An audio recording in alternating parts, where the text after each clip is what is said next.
Members, you may have seen that we've been given 2 printed copies of local members' comments for the first application. Neighbouring local members, thank you, Mandy. It might be worth having a quick read of these now. I wasn't planning on asking anyone to read these out in the meeting, so it might be worth getting to grips with these now, but obviously if anyone wants to address those in the committee, they can.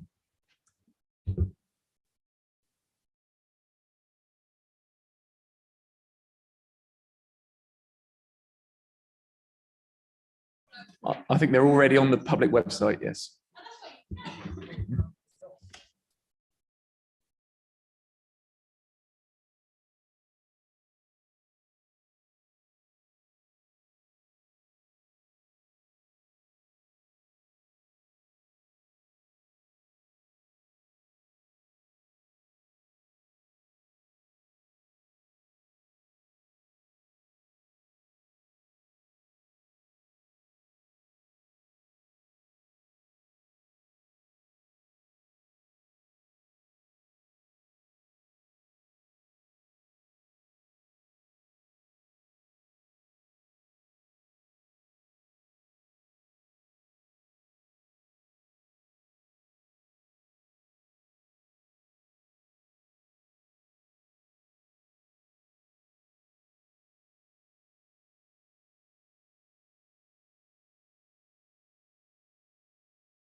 Is everyone ready? I think we're at 10 o'clock. Officers, are we ready? Yep. Dan, could you confirm when we're live, please? Or whoever sets that up. Okay, well, good morning, everyone who's joined us physically in the room today and is watching via the live stream. Welcome to Cambridgeshire County Council's Planning Committee. My name's Councillor Henry Batchelor, and I'm the chair of the committee. I'd like to start with a few housekeeping rules, and then we'll move into the agenda. The council supports the principle of transparency and encourages filming, recording, and taking photographs at its meetings that are open to the public. So members in the room, you're therefore advised that this meeting may therefore be filmed, recorded, or photographed. In order to register to speak, members, you need to raise your hand. Those attending virtually may do so by clicking the raised hand function on Zoom and turning on their camera. You will then be added to my list of speakers. Please can I ask all members to turn their mobile phones to silent or vibrate while the meeting's taking place, please. And just to note, there is no fire alarm test scheduled for today. So if it sounds, please leave by the nearest marked fire exit and assemble at the rear of the hall. Toilets are available on the ground floor and refreshments are available outside of the venue. So with that, members, we'll move on to agenda item 1, which is apologies for absence. Please, Dan. Thank you, Chair. Apologies have been received from Councillor David Connor and Councillor John Gowing is substituting. Superb, thank you. Item number 2, declarations of interests. Members, do have any interest to declare pecuniary or non-pecuniary? Councillor Smith. Thank you, Chairman. Basically, I am the local member for Swavesey, but I'm here as a member of the panel today.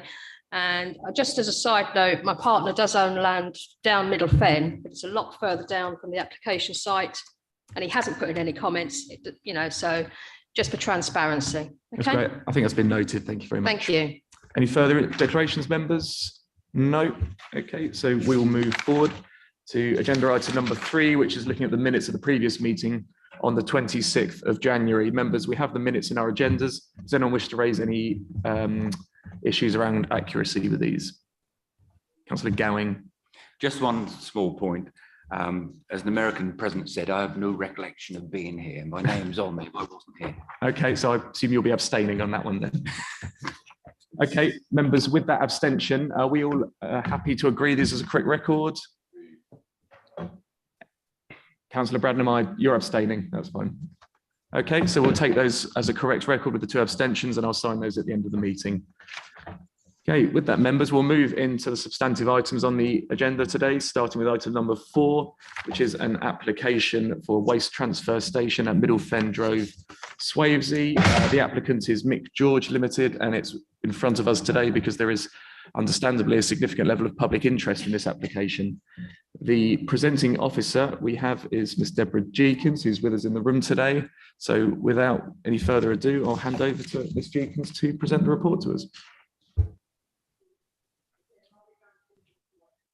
Thank you, Chair. I'm just waiting for permission to be able to share my screen.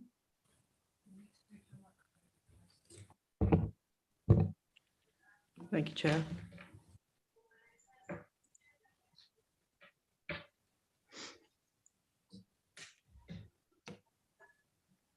Afraid my screen's not sharing. Dan, are you able to come and assist?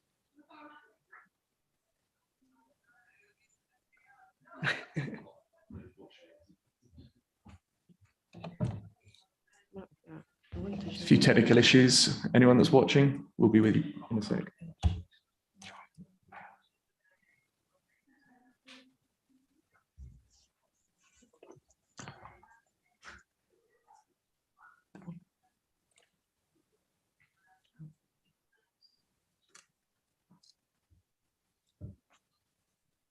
Apologies.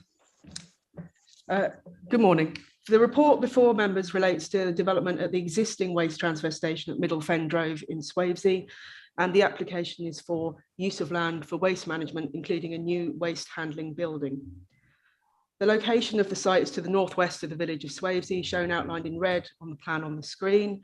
The site's access from Middle Fen Drove, which runs from Station Road past the site and continues on towards the guided busway. Deborah, 1 second. I think we're not moving the slides on. Ah, my screen is shared. I think she's got it. Okay, let's try again. Dan, if you can assist.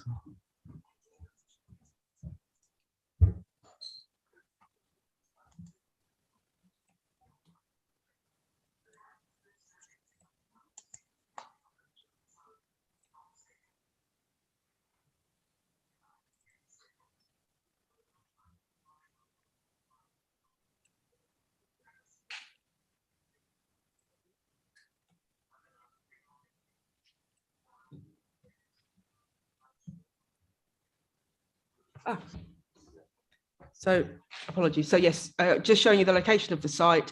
It's accessed via Middle Fen Drove that continues on past up to the guided busway. And then there's also the adjacent county wildlife site edged in brown and the two scheduled monuments edged in purple. And you'll see that there's a small blue line here, which shows that there is an area which is within the ownership of the operator that's not included in the application that does sit within the scheduled monument site. So this is just showing the site in context so that you can see how it's located in connection with the village of Swavesey. So the site has pre-existing and extant planning permissions to operate as a waste transfer station, and it's been operating as such since at least 2000. Therefore, the principle of the waste uses at the site has already been established, and this application does not seek approval for those uses or for any increase in throughput of waste to the site. The two aspects of the development are, firstly, the demolition of the existing buildings on site and replacement with a new, modern, purpose-built waste handling building in the same area of the site. The new building would be lower but longer and would be used to sort waste, as well as some maintenance of heavy goods vehicles that are registered at the site. The application also proposes a temporary 4-week period in which the hardcore and inert construction demolition waste that's already on site is crushed, and it will then be used to raise the land levels on the site as shown on this plan for where the building will be and adjacent to it. Following this limited period, there will be no further crushing of material on the site. There are no objections to the application from any of the statutory consultees.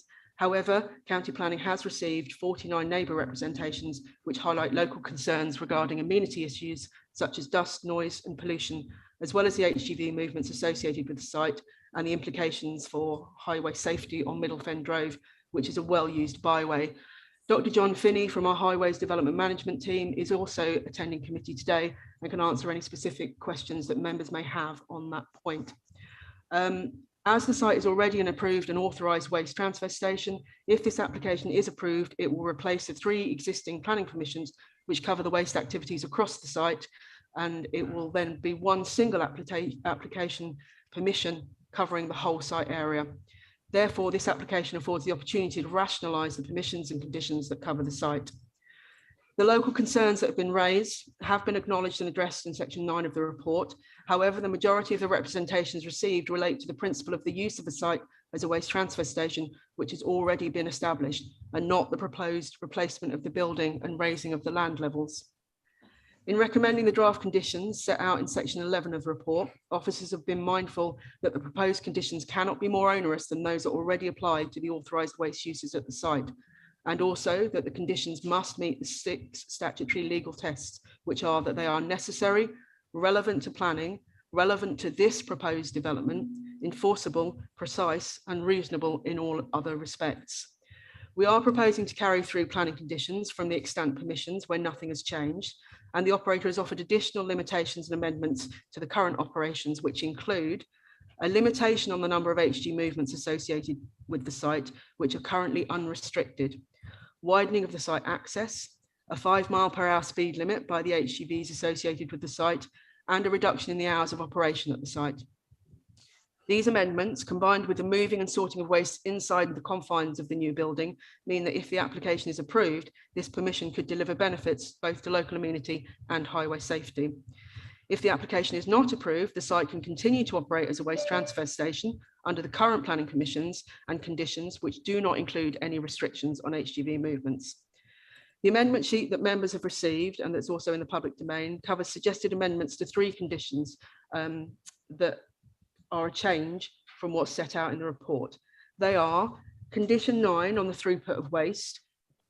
It's not to alter the overall amount that is still proposed to be 75,000 tonnes, but to restrict the amount of municipal waste and align with the Environment Agency permit for the site. I'll happily read the proposed wording of the new condition. The annual throughput of waste imported to the site should be limited to a total of 75,000 tonnes capacity, comprising no more than 3,000 tonnes of municipal waste. Records shall be kept by the operator of all imports of waste to the site, which shall be made available to the Waste Planning Authority within 7 days of a request. Moving on to condition 19, The draft condition in the report incorrectly refers to the restriction on noise beginning at 7 a.m. and not 8 a.m. So that's just an amendment so that the condition would read, noise emitted from the use of plant, machinery or other activities on the site shall not exceed 45 LAEQ fast 1 minute between 0800 and 1700 hours Monday to Friday as measured at point X shown on the plan contained on page 6 of noise assessment provided by LF Acoustics dated March 2021 and submitted to the Waste Planning Authority on the 4th of March 2021. And then finally, condition 22, which was a pre-commencement condition requiring a dust suppression scheme or minimisation scheme, and a dust scheme has now been submitted to the Waste Planning Authority. It's been shared with the Environmental Health Officer at South Cambridgeshire District Council, and they have accepted that what is proposed is acceptable. And so the condition is just changed in wording so that we can comply with that scheme rather than require its submission and then compliance with it. In summary, the principle of the use of the land as a waste transfer station is already established and ongoing. But in relation to this proposal, the principle of replacing the existing structures with a purpose-built building at the authorised waste site would be in accordance with the National Planning Policy Framework, the policies in the Minerals and Waste Local Plan, and the South Cambridgeshire District Council Local Plan. That's all I have to say on the report, but I'd be happy to answer any questions that members may have. Thank you for that, Deborah. Members, on that then, do we have any questions of clarification for the officer on her presentation or anything in the report? Councillors Bradnam, then Smith. Thank you, Ms. Jenkins. Could you tell us what is the current number of vehicles that are going in and out of the site each day? We only have information from the operator on what the current operations are or what is needed for the site. We don't have a traffic survey that sets out the current number of vehicle movements. There must be weighbridge records. They have not been requested. Because will we be in a position to ask the operator? We certainly can. The operator is here today and we'll be addressing the committee, so that might be a question for them. Councillor Smith. Thank you, Chairman. I have two things. Well, I've got several things, obviously. Basically, I was asked a question, which I don't know. Now, can I read from an email just to ask the question for a resident? I don't know if that's appropriate. I don't know if it's to the officer or to the applicant. If it's a question of clarification for the officer at this stage. Then all right, you that's can fine. I ask. think it is anyway. Basically, the resident would like to know about polychlorinated biphenyls, which are dangerous to everybody. They're similarly used in the 1960s and 1990s in the construction industry. Basically, he would like to know if these have been looked into and if there is any effect on the surrounding areas. I'll read it properly. PCBs used from the 1960s to the mid-1990s in the construction industry. They were widely used as slurpers in cement and concrete until banned. They are too small, are called forever chemicals because chlorines bind so effectively with the carbon molecules. PCBs in old bricks, cement and concrete are recognised as hazardous if they get into the food and water chain, causing very serious diseases. By any reasonable assumption to the process used, the intent of the processing up to 70,000 tonnes, which I think is now 75,000 per year, will liberate large amounts of PCBs into the environment. Dust will carry the poison around Swavesey. It will settle on pasture land used by sheep, cattle and horses. Has this been taken into consideration? I have to ask because he'll want an answer. What we can say on that is that the site is operating under an Environment Agency environmental permit to all of the best practice and ISO requirements of the Environment Agency. So they are the pollution control authority and they are the body responsible for ensuring that there are no emissions to air or issues for health from waste uses on sites. So it is the responsibility of the Environment Agency for that. Okay, he would think that I'm just passing the buck, but I have to ask it. And also, can I just ask the main issue is, or a lot of the problem is, or concern is the amount of lorries going in and out. Now, condition 6, it's basically vehicle movements, which is motor vehicle movements, which to me could be a moped. It's got an engine in it. It doesn't have to be a lorry. It states, if this is the case, this might actually help because it's motor vehicles. Movements to and from the site should be restricted to 80 per day. A daily record of lorries and their movements shall be kept and made available to the Waste Planning Authority within 7 days of a written request. Now, going back to Councillor Bradlam's, surely we could have asked for details about lorries movements prior to this meeting within 7 days. And basically the motor vehicle movements to me means it could be anything. It's not just going to be lorries. I think some clarity around condition 6, please, and the wording of that. Yeah, thank you. Yeah, so condition 6, the insertion of the word motor was suggested by our highways colleagues. And so it's probably best to refer that question to them. With regard to why we haven't requested the information about vehicle movements, is that what's being proposed is a replacement building, and we cannot ask for more information than is needed, than is in relevance to the building that's being constructed. We're also, if I can come back, we're also asked to be able to sort of clarify the amount of vehicles. So I would have thought it would have been quite helpful, but that's it for now. Thank you. I see Dr. John Finney's appeared on the screen. Hopefully he'll be able to have a stab at the first part of that question. Okay, very simply, Councillor Smith, you are correct. A motor vehicle is a vehicle with an engine, not necessarily a motor as such. The reason that the Highway Authority requested the word motor inserted, because originally the condition said vehicle, which would have included push cycles. And obviously we wish to encourage people to cycle, but any vehicle with an engine would be included within that categorisation. Thank you very much. That's clarified. Thank you. Thank you. No, thank you, John. Members, any further questions of clarification for officers? So we will get another opportunity to ask questions during the debate. Anything at this stage, members? No? Okay. So with that, we'll move to our public speakers, beginning with the chairman of Swavesey Parish Council, who I believe's joined us physically in the room.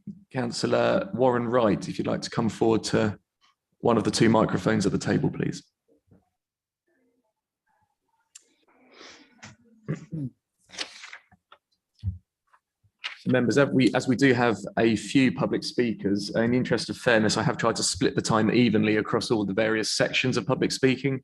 So between public bodies, those speaking in favour, those speaking against, and local members. So we're going to have some quite unusual timings for public speaking, but do bear with me, it's in the interest of fairness. So Councillor Wright, thank you for joining us today. And you're representing Swavesey Parish Council's views, is that correct? That's correct, yes. Great, thank you very much. And I hope our Democratic Service Officer has informed you that, as mentioned, we'll give you 4.5 minutes, as there are 2 members from public bodies speaking today. So if you have 4.5 minutes to address the committee, and if you wouldn't mind staying seated at the end, as there may be some questions from committee members to yourself at the end. So whenever you're ready, please. Okay, thank you, Mr. Chair, and good morning to all councillors. Some faces I recognise. To be quite honest with you, Swavesey Parish Council is of the opinion that were this to have been a new application for this waste site, it would have been thrown out by any sensible organisation, because the location of this site is less than 200 yards from the centre of our historic village, which is actually mentioned in the Doomsday Book and goes back before that. I won't go into the history at the moment, but if anybody wants to ask me, they can. Within the 200 yards, or say 200 metres of the site, there are something in the region now, currently, of about 170 dwellings. Swavesey, as those that have been there would know, is a linear fen edge village. Basically, there is one road through the village. There are 2 in actual fact. The main road comes from the services on the A14, goes right through the village and up to Over. Any traffic going through there, all the amenities in the village, apart from Swavesey Village College and a few offices, are placed along that road.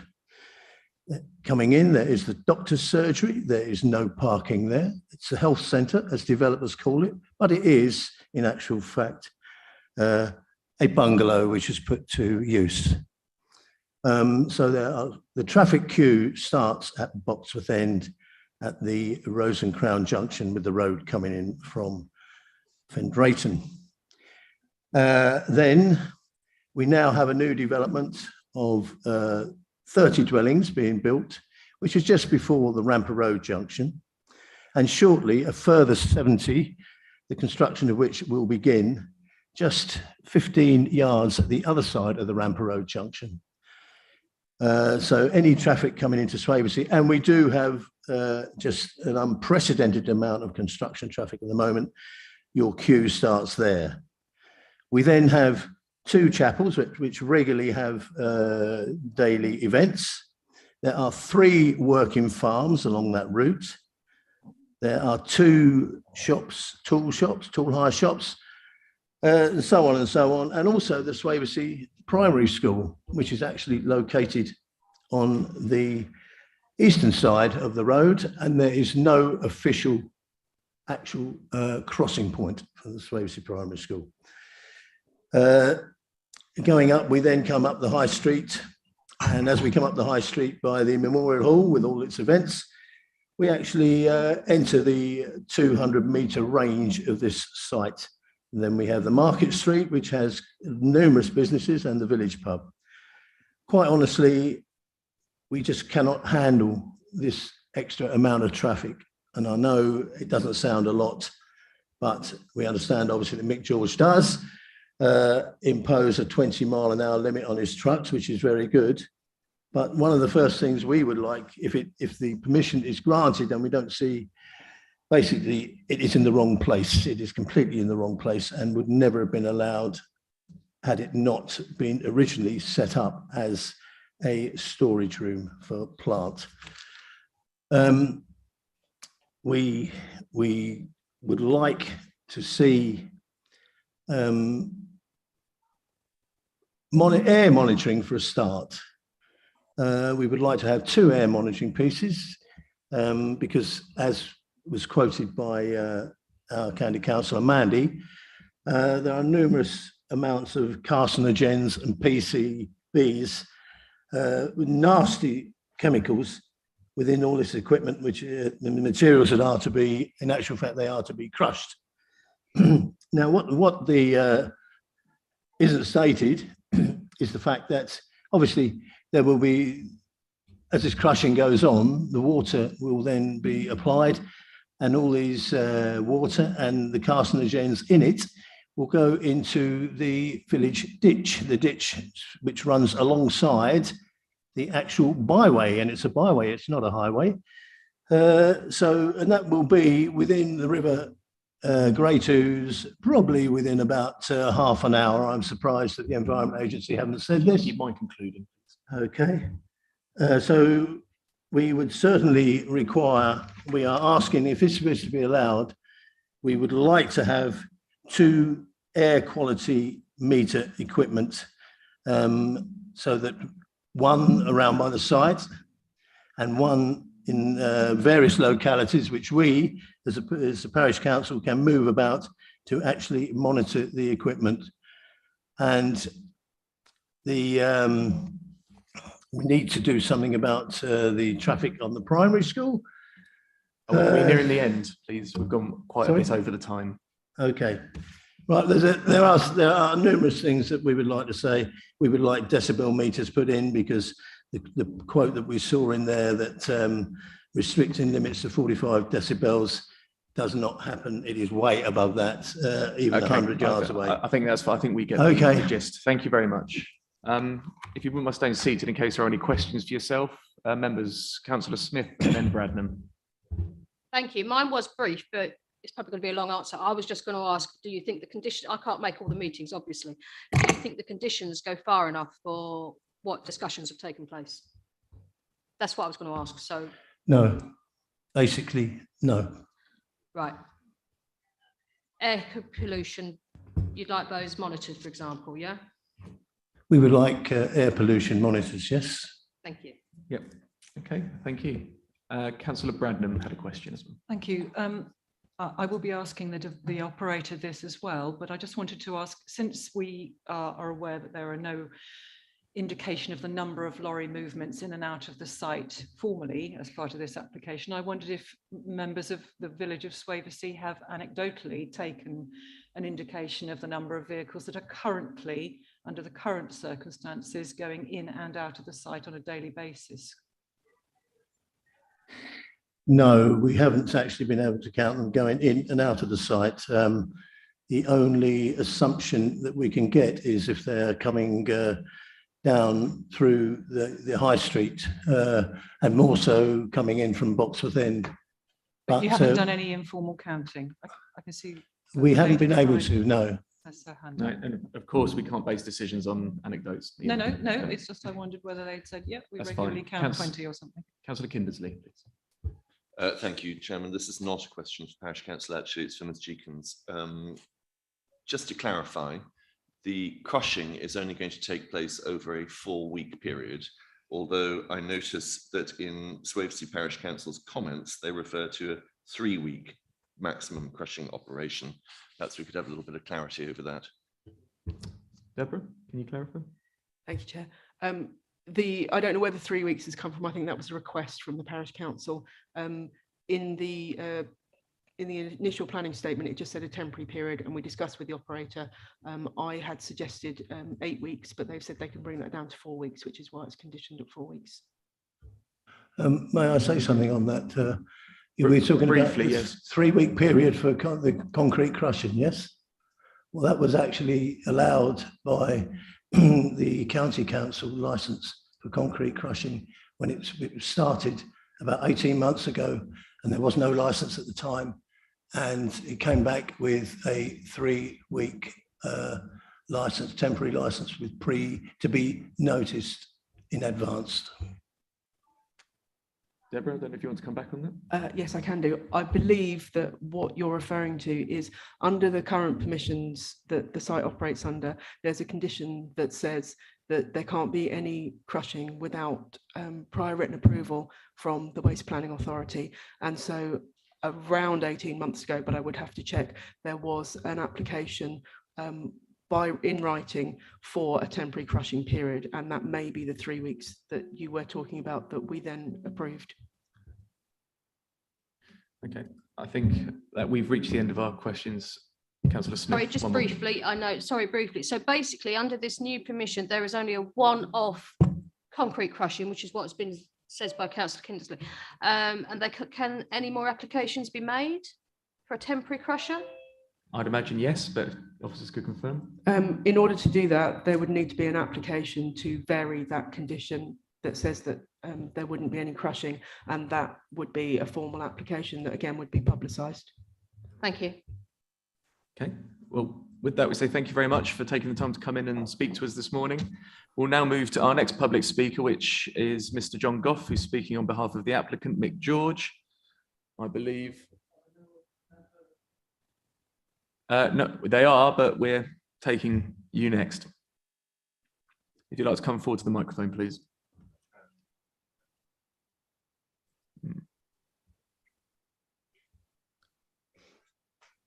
So I'm sure you're well versed with the process.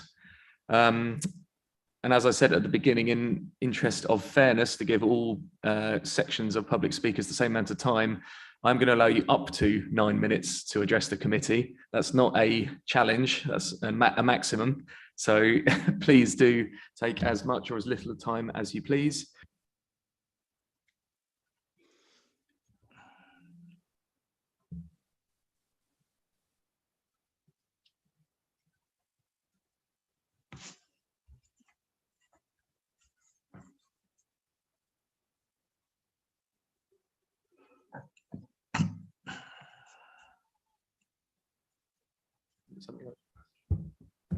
Okay, we're back in. Sorry, I dropped out for a second there. So yeah, Mr. Goff, 9 minutes to address the committee, and at the end there may be some questions for you if you wouldn't mind staying seated. Thank you. No problem. Chairman, members of the committee, you have before you a relatively simple and straightforward application to upgrade an existing waste handling facility at the northern margin of Swavesey Village. At present, the site has limited planning controls with no limit on daily HGV movements through the village whatsoever. The proposal seeks to establish a replacement modern functional building to enable all previously consented waste recycling operations to be carried out undercover. This will enable the company to sustain its 98% landfill diversion rate it obtains from its recycling operations throughout the county. The exception to the processing operations being carried out outside is the existing stockpile of hardcore, which will be crushed, and I can confirm that would be over a 3-week period. Thereafter, no such operations would take place on the site. Just picking up on a point made by the councillor, there is currently planning permission to crush concrete on the site, but it has to be sought written approval from the county council, and that's what was undertaken about 2 years ago. There are no statutory consultees dealing with technical issues that have raised objection to the application. Moreover, and significantly, Swavesey Parish Council have not objected to the application either. They have, however, requested a number of matters are addressed through strict planning conditions to be imposed by the County Council. These include noise, dust, traffic, and all are discussed within your officer report within the draft conditions detailed in condition 11. The company fully appreciate the sensitive location within which the site is located. The only means of access is through the centre of the village. Since acquisition of the site in 2018, Meet George Limited have voluntarily imposed a 20-mile-an-hour speed limit for all its vehicles travelling through the village and a 5-mile-an-hour limit along the short section of Middle Fen Drove. Such limits are strictly monitored by the company's geofence system.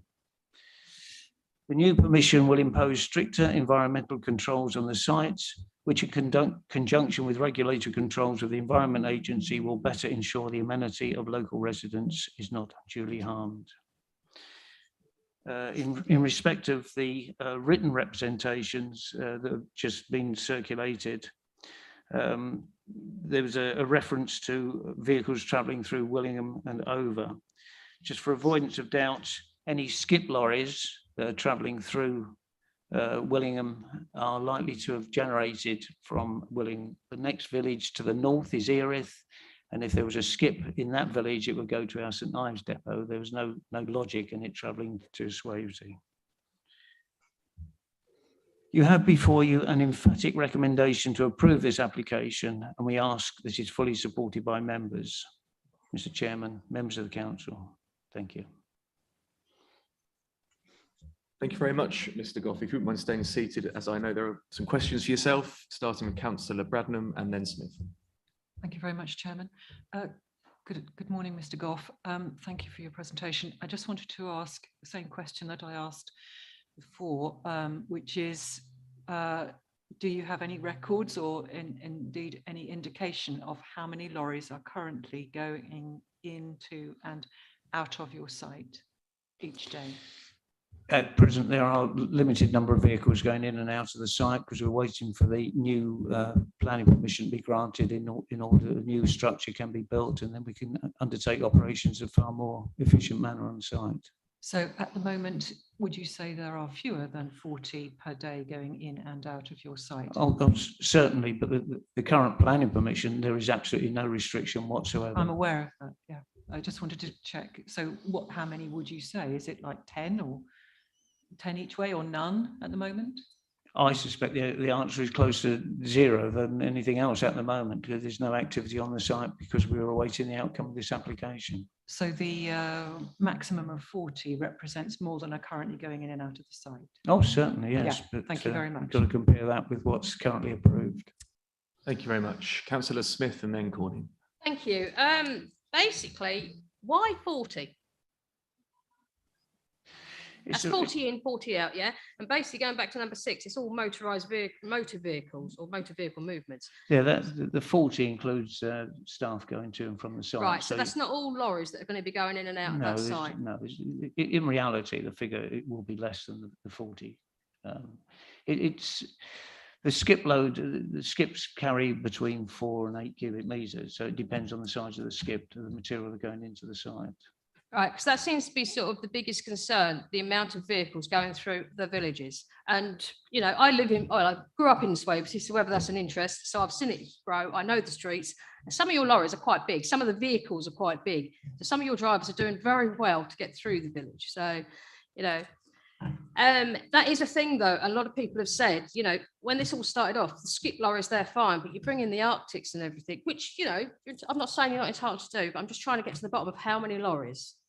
Yeah, just for clarification. And the size of them, really. Well, the material is brought in by skip lorries, which are 2-axle four-wheel vehicles, and that's the majority of the vehicles. The material is bulked up within the building, and then the larger skip wagon. So for every skip wagon that comes in, there's probably, or for every 10 skips that come in, there'd be one bulker that takes that material away. Right. Thank you. I've got a few more, but obviously I don't want to go on a bit. Okay, I mean, if we get to the debate and there's another pressing question, I'm happy to No, I invite think Mr. Goff that's back. all I've asked Mr. Goff. It's just basically trying to get to the bottom of the lorries and basically the motor vehicle movements, will they all be monitored? That's the debate. So we shall look into it then. Okay. Thank you. No problem. Councillor Corney, please. Thank you, Chair. Mr. Goff. We've heard from our officer that some of the recycled concrete is going to be raising the level before the new shed is built. Excuse me. I just want some clarity, really, that obviously in our report it says that the new building will be, it won't be as high as the existing building. Is that taken into consideration with raising the ground as well? Just sort of some clarity there that when it's completely finished, that the ridge height of the new building will definitely be below the existing. I can confirm the ridge height of the new building will be lower than the ridge height of the existing building. That's including the raised. Yes, ground. yeah, the ridge height is the ridge height, yes. Yes, thank you. That's great. Thank you very much. I don't think there are any, I'm sorry, Councillor Ray, please. John, you mentioned that the all the crushing operations will be taken inside the new building. No, Right. the crushing operation, the only crushing operations. Well, the processing operations. The Once processing- the crushing is complete. That's correct. There's hardcore which needs to be crushed outside. That's a one-off operation. That's material that's currently on site. We're doing that outside. All the processing is carried out. The subsequent processing is carried out inside the building. What are you going to do with the remaining land? Will that Well, it's for material? stockpiling the skips for material that comes in, and then it's picked up and then put in and transferred into the building. So will there be any piles of materials on the land adjacent to the building? Yes, certainly, and there's a planning condition restricting the height of those mounds. But all the processing operations will be undercover once the initial crushing is complete. That's correct, yes. Thank you. Inside the new building. Thank you very much. I think those are all the questions of clarity for you at the moment, but appreciate there may be some questions that might be better placed to you later on in the debate. So if you could stick around, that'd be helpful for us. But I appreciate you taking the time to address the committee this morning. Thank you. Okay, we're moving on to objectors now, and we're going to start with Mr. Malcolm Parker, who I'm hoping is joining us online. Mr. Parker, are you with us? Thank you, Chair. Can you hear me? Yes, we can hear and see you on the screen. So as with the other speakers, we'll give you 4.5 minutes to address the committee with any comments you have. And then if you wouldn't mind staying on the line in case there are any questions of clarification for you from committee members. Okay. So whenever you're ready, please. The purpose of my presentation is that I would like the committee to consider further noise limit conditions to those that are already detailed in condition 19 of the officer's report. As a resident whose garden has a joint boundary with the site, one of my main concerns is that noise from the site will impinge on the enjoyment of my garden and produce acoustic effects that will result in a perceived change in the quality of life to myself and other residents in the vicinity. If I could refer the committee to the applicant's own noise impact assessment produced by LF Acoustics and submitted in support of the application. Clause 7.4.5 states that to ensure the future operations of the site does not result in the likelihood of any potential adverse noise impacts, it has been considered appropriate to adopt a limit of 45 decibels at the surrounding properties. Figure 4 of the same report shows that their noise assessment does not exceed those figures.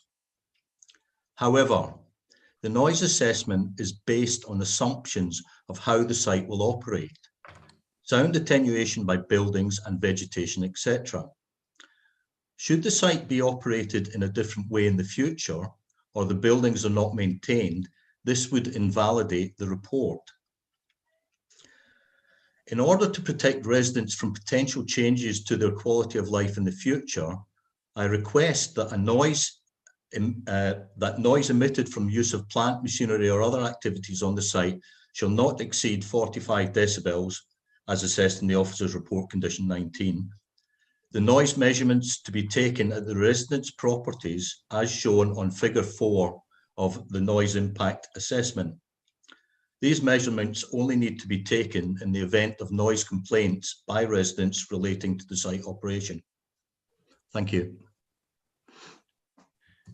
Great, thank you very much, Mr. Parker. Committee members, do we have any questions of clarification around Mr. Parker's comments? Councillor Kindersley, please. For officers, I understand Mr. Parker's concern, but I don't quite see what the difference between proposed condition 19 is and what he is asking for.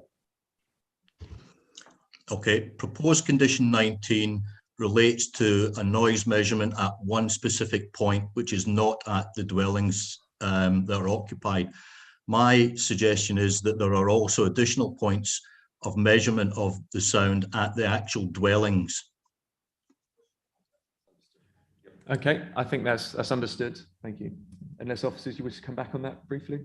There's just one additional point. There are two ways that noise is measured. One is decibels and one is LAEQs. LAEQs are an average over time and they are taken at a point. So they assess, in this case, it's in brackets, it says 1 hour.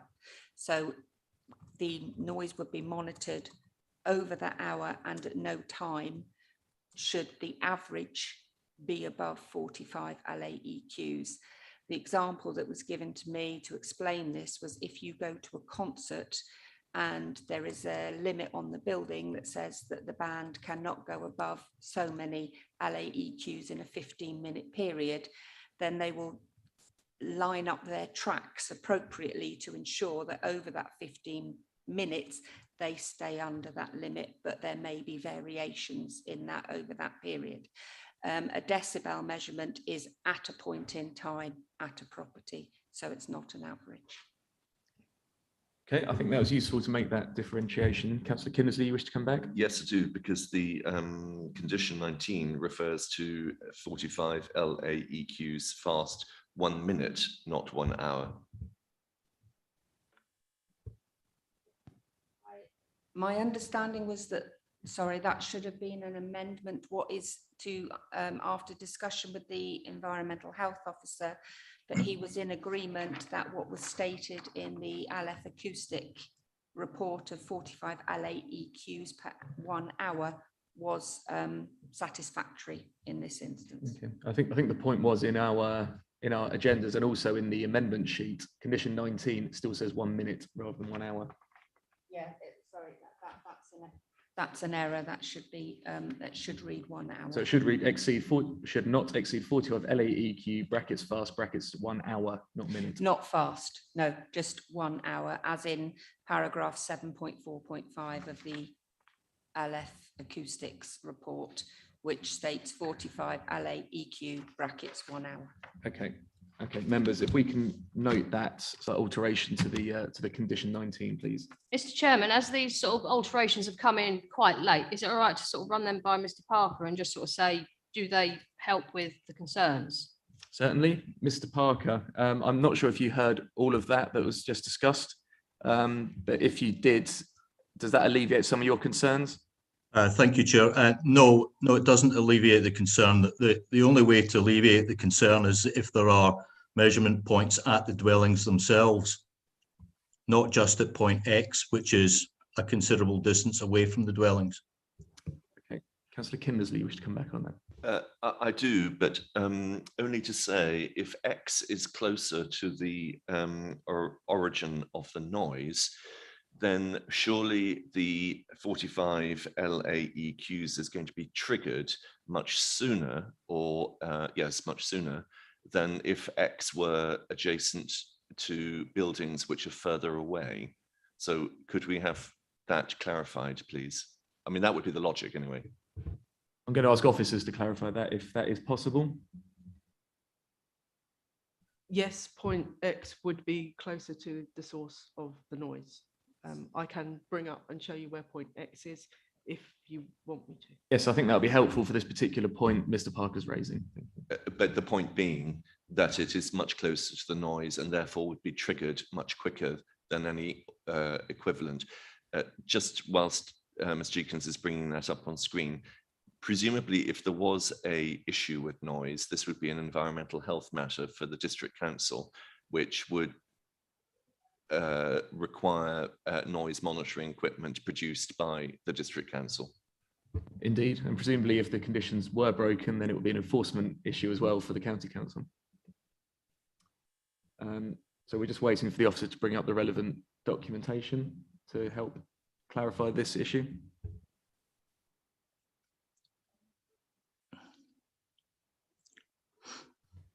You need a minute, Deborah.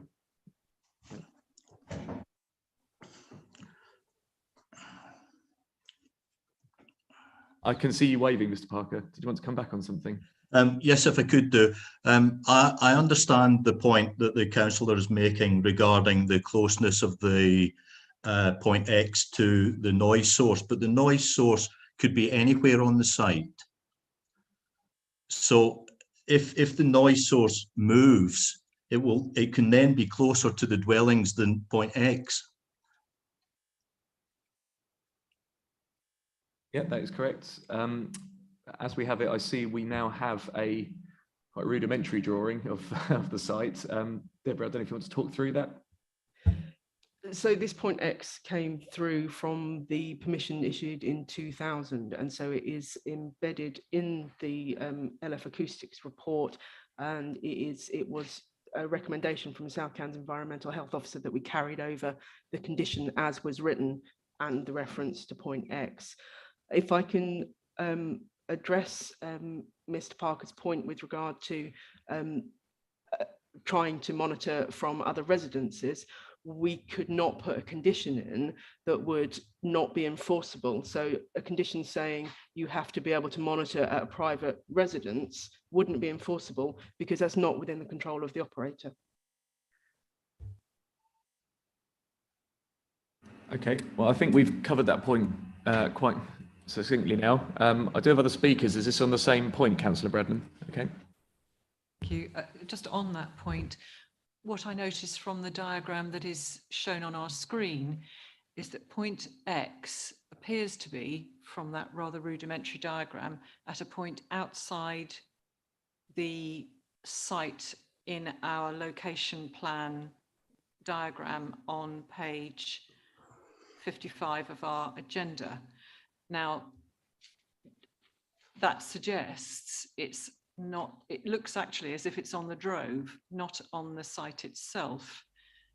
So I just want to check that the plan, what I'm saying is the plan we're seeing appears to put the monitoring point relatively close to the houses and outside the site.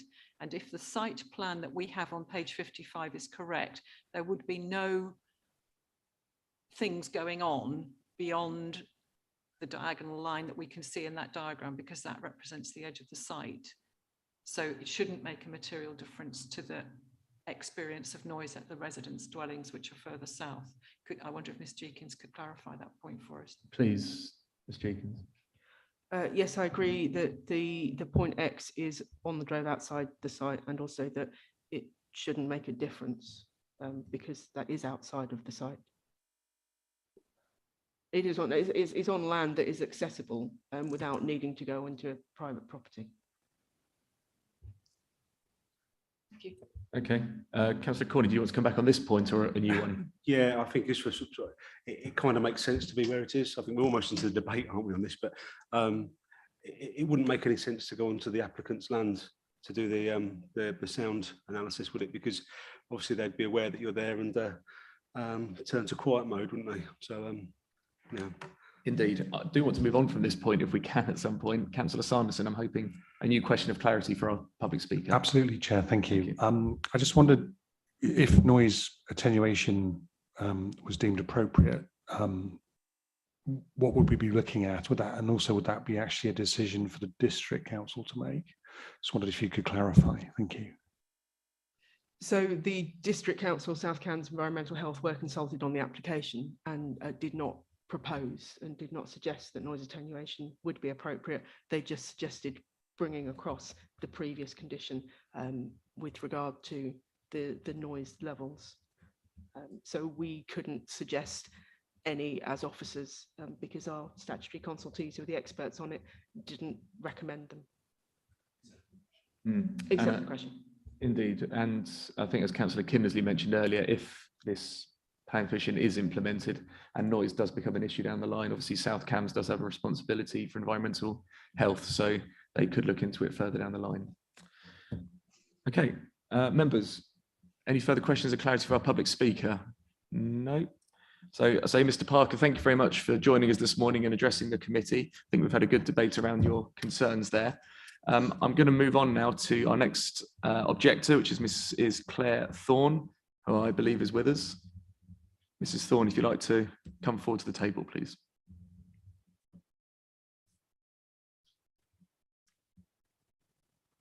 Thank you. And as with other public speakers, 4.5 minutes to address the committee.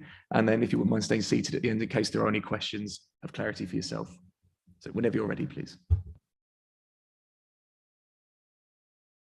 Hit the picture of the speaking face at the bottom. There you go. Thank you. It isn't disputed that the application site is allocated for waste use in the development plan. The issue is whether the application is acceptable on the planning merits. Those planning merits must be properly looked into and assessed. The officer report fails to direct members of the committee correctly in several important respects. This is an application for a new full planning permission. It isn't an application for a retrospective consent, nor is it an application to vary the conditions attaching to an existing permission. This is an application for a new development with a proposed new building. The officer report proceeds, paragraph 9.1, on the mistaken assumption that it isn't possible to attach conditions to any new grant of planning permission that would be more onerous than the conditions attaching to an earlier grant of planning permission. The report provides no legal authority for this assertion. The officer report fails to advise members whether a previous permission is a material consideration in the determination of this application, and if so, what weight should be given to it. These failures amount to serious shortcomings in the officer report. The earlier grants of permission don't amount to a fallback position for the applicant. The applicant now wants to extend and develop the site, including by erecting a new building. At present, the applicant is not operating from the site and, to my knowledge, has not done so for some time. There is nothing in the officer report to suggest it is remotely likely that the applicant would start operating again on the site under the existing permissions. So those previous permissions do no more than establish the principle of a waste use on this site. They don't answer the question of the acceptability of the current proposal in planning terms. The situation here is a baseline of effectively no HGV traffic being generated from the application site, with other HGV movements in the locality associated with other local businesses. The applicant is now proposing up to 80 HGV movements per day. The application itself states that the daily HGV movements in the local area was 49 in 2018. The DFT's website indicates that the estimated average daily figure for 2019 was 47. The officer report fails to contain any proper assessment of how such an increase in HGV movements could be safely accommodated on highways grounds or how it would not adversely affect the amenity of residents and visitors to the villages of Swavesey, Over and Willingham. The officer report in paragraph 9.6 identifies that the applicant's transport statement fails to assess the impact of noise on surrounding roads generated by increases in HGV movements associated with the development. These points are too important to be left to supposition or the use of conditions. If there has been no proper analysis in the first place, it is impossible to say whether a condition is sound. There are strong concerns about the application in the comments of all three parish councils. Swavesey, Willingham and Over have historic road networks ill-designed to cope with high volumes of commercial traffic. The Minerals and Waste Local Plan Policy P26 recognises this. Swavesey High Street is long and narrow with restricted passing spaces due to parked cars. Children walk and cycle to the schools in and near Swavesey High Street from within the village and from over. Indeed, children cycling to the schools cross on the pavement the end of Middle Fen Drove. I would urge members of the committee to read in full the points raised by the parish councils of Swavesey, Over and Willingham, and my own letter dated 20th August 2021. In my letter of 20th August 2021, I deal with the noise aspects. I also deal with the proposal to put in noise reducing bungs to the west of the site. My property, my garden abuts the site by the local monument, and there is no suggestion that there will be noise cancelling materials put in place on the east of the site. And therefore, the point made by the previous objector about where the noise monitoring will be If you could start concluding, please. My final sentence, I invite the committee to refuse the application or at the very least defer it pending proper information about the full impact of this proposal. Excellent. Thank you very much for those comments. Members, do we have any questions of clarification for Mrs. Thorne regarding any of the comments she's made? Councillor Bradman, please. Thank you, Mrs. Thorne. Sorry, I just misunderstood you, I think, briefly. Did you say that your property is to the west of the site or to the east of the site? Sorry, my property is to the southwest. Southwest, okay. On Taylor's Lane. Oh, near them. Okay, righto, I'm with you. And the point you were making was that there had been some discussion of noise attenuation, but that had not been picked up in the application. I detail it in my letter of objection, which is several pages, dated 20th August 2021. Thank you. Okay, thank you. Members, any further questions? Councillor Kindersley. Not possibly questions, but a request for clarification. Mrs. Thorne mentioned 40 HGV movements, and I think we've established that they are vehicle movements rather than necessarily HGV. Perhaps we could just have clarity on that. But the more important issue is the principle that Mrs. Thorne raises, and it'd be interesting to hear the legal position in relation to this, because effectively what the approach in the report is that this is the bringing together and consolidation of a series of extant planning conditions and consents, whereas Mrs. Thorne's position is that this should be treated ab initio. Okay, if we take that second point first, I'm not sure who's best placed to ask, maybe our legal officer, if that's possible to get a view on that, whether this is a brand new application or not. So I think in that respect, obviously planning conditions are there to mitigate the impact of the development being considered. And in this application, we are being asked to consider the new building, not the use of the site in general. So I think in terms of the report, we are absolutely correct in what we're saying, which is we are considering the impact and mitigation required for that. It is just beneficial, I suppose, for us that the developers come forward and offered additional conditions. So the legal standpoint is this application shouldn't be treated as a brand new full application, but it's a variation. Does that answer your question? Or the second part anyway? I think there was a question, sorry, for yourself, Mrs. Thorne, around clarification around the number of HGV or vehicle movements. I think you mentioned number 40 or 45 per day. As I said when I spoke, this isn't an application for retrospective consent, and nor is it an application to vary the conditions attaching to the existing permission. Okay, I mean, there's the question of clarity I think Councillor Kindersley was asking for was around your comments regarding the number of vehicle movements to and from the site. I think you mentioned the number 40. I think we've had some clarity from a previous speaker. Was it around, is it around 40 HGV movements or 40 vehicle movements? I'm not clear on the question. Okay, maybe I'm moving the The situation at the moment is that there is no operation on the site. There are no vehicle movements at this time. Understood. I think that's fine. Councillor Bradnam, please. Thank you very much. I'd just like to take the point that Councillor Kindersley picked up and that Mrs. Thorne made with the legal officer through you, Chair, and that is that the point that Mrs. Thorne has made is that what she's the way we are approaching this appears to be from the point of view as if this site were already operational, but it's not, and it hasn't been for about the last 10 years. So whilst there are extant permissions, they're not in use. So any comparison with current usage is not really valid because it's not being used. So I just want to check with the legal officer what in what frame are we making this decision? Because I think I am certainly concerned by the point that Mrs. Thorne is making. So, sorry, thank you, Chair.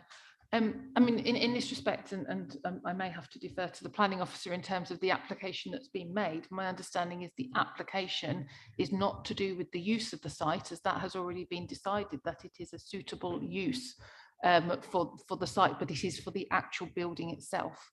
And that is the consideration that we're giving, not in terms of whether it is a suitable site for waste treatment. if I may come back, Chair, thank you. But this is a full application. In relation to the building. Okay, thank you. Okay, members, any further questions of clarification for our public speaker, please? Councillor Ray. Again, for clarification with the legal officer. If it were that the site was not viable for the use of waste management without the building, would that not make it? I was going to say that would be a matter for the applicant and whether they wish to continue using the site in that way. If this application was rejected, as opposed to us deciding that it would not be an appropriate use, if that makes sense. Yeah. Rachel? Yeah, if members were minded today to refuse this application, then the applicant would have every right to continue and tomorrow operating from that site, using the buildings that are on that site, which do not accommodate all of the activities being undertaken inside.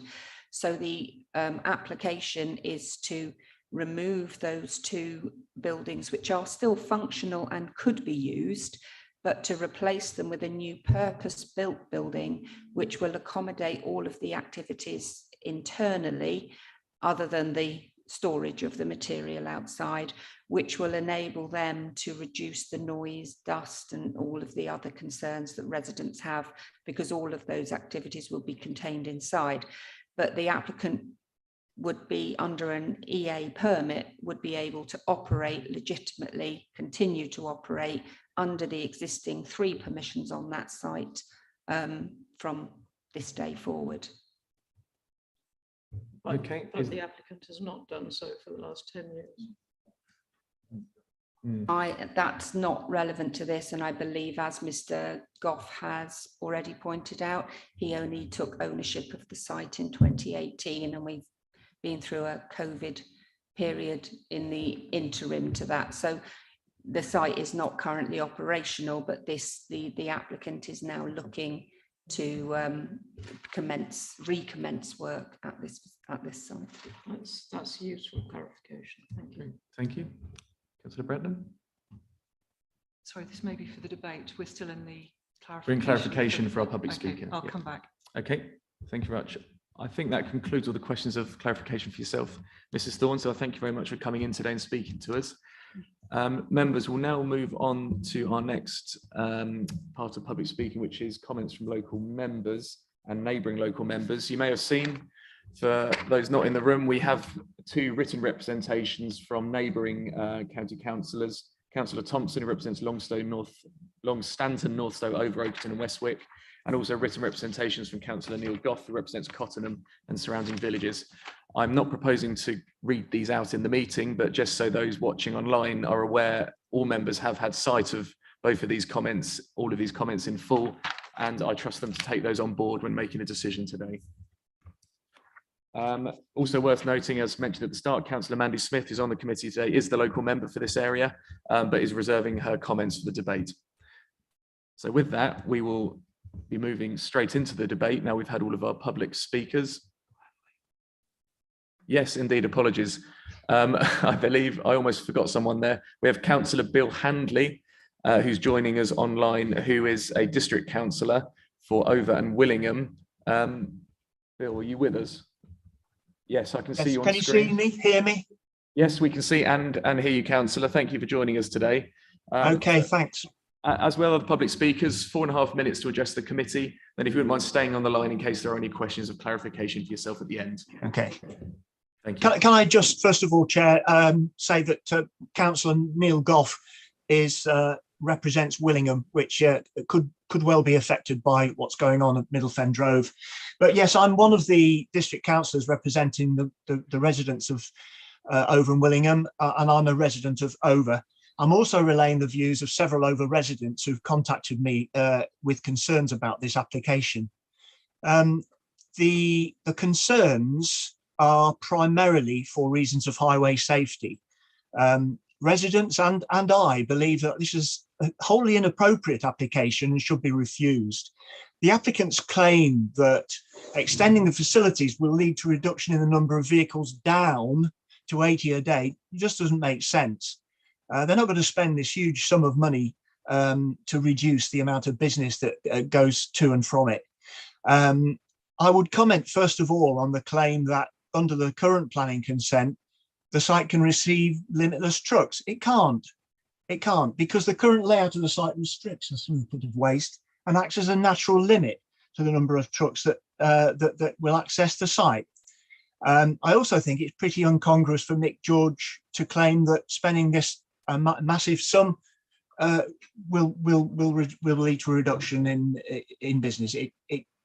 We just don't believe it. And the applicant advises there will be 80 vehicle movements a day, and Mr. Goff pretty much confirmed that earlier. Right, if it's given consent, it would lead to significant increase in the number of heavy commercial vehicles accessing the site. And I'd just like to describe to you very briefly the way the vehicles will access the site. Middle Drove, on which the plant is situated, is heavily used by walkers, cyclists, horse riders, who are looking to enjoy the quiet and beautiful countryside down there. On reaching Swavesey, the Swavesey to Over Road, lorries are likely to immediately encounter pedestrians and cyclists, many of whom are children and young adults travelling between Over and Swavesey to attend college. Turning out of Middle Fen Drove, the lorries can go one of two ways, either through the village of Swavesey or through Over. And Councillor Wright already amply explained, the difficulties of travelling through Swavesey, which is a linear village.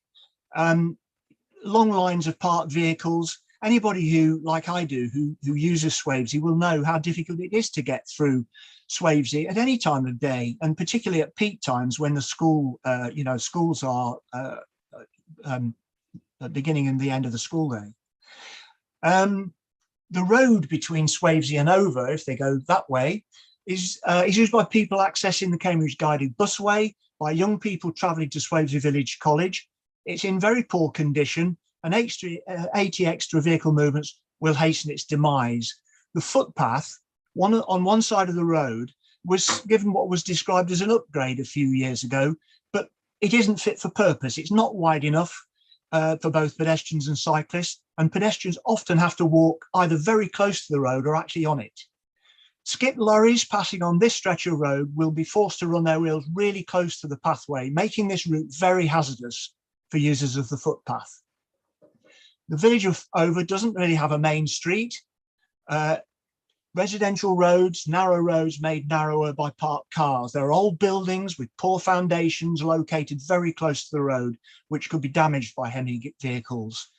None of the through roads are suitable for heavy traffic. They're not suitable for the traffic they have to put up with now. And leaving Over, I am wrapping up. Skip drivers have two ways to go. The first one is towards Long Stanton along Gravel Bridge Road.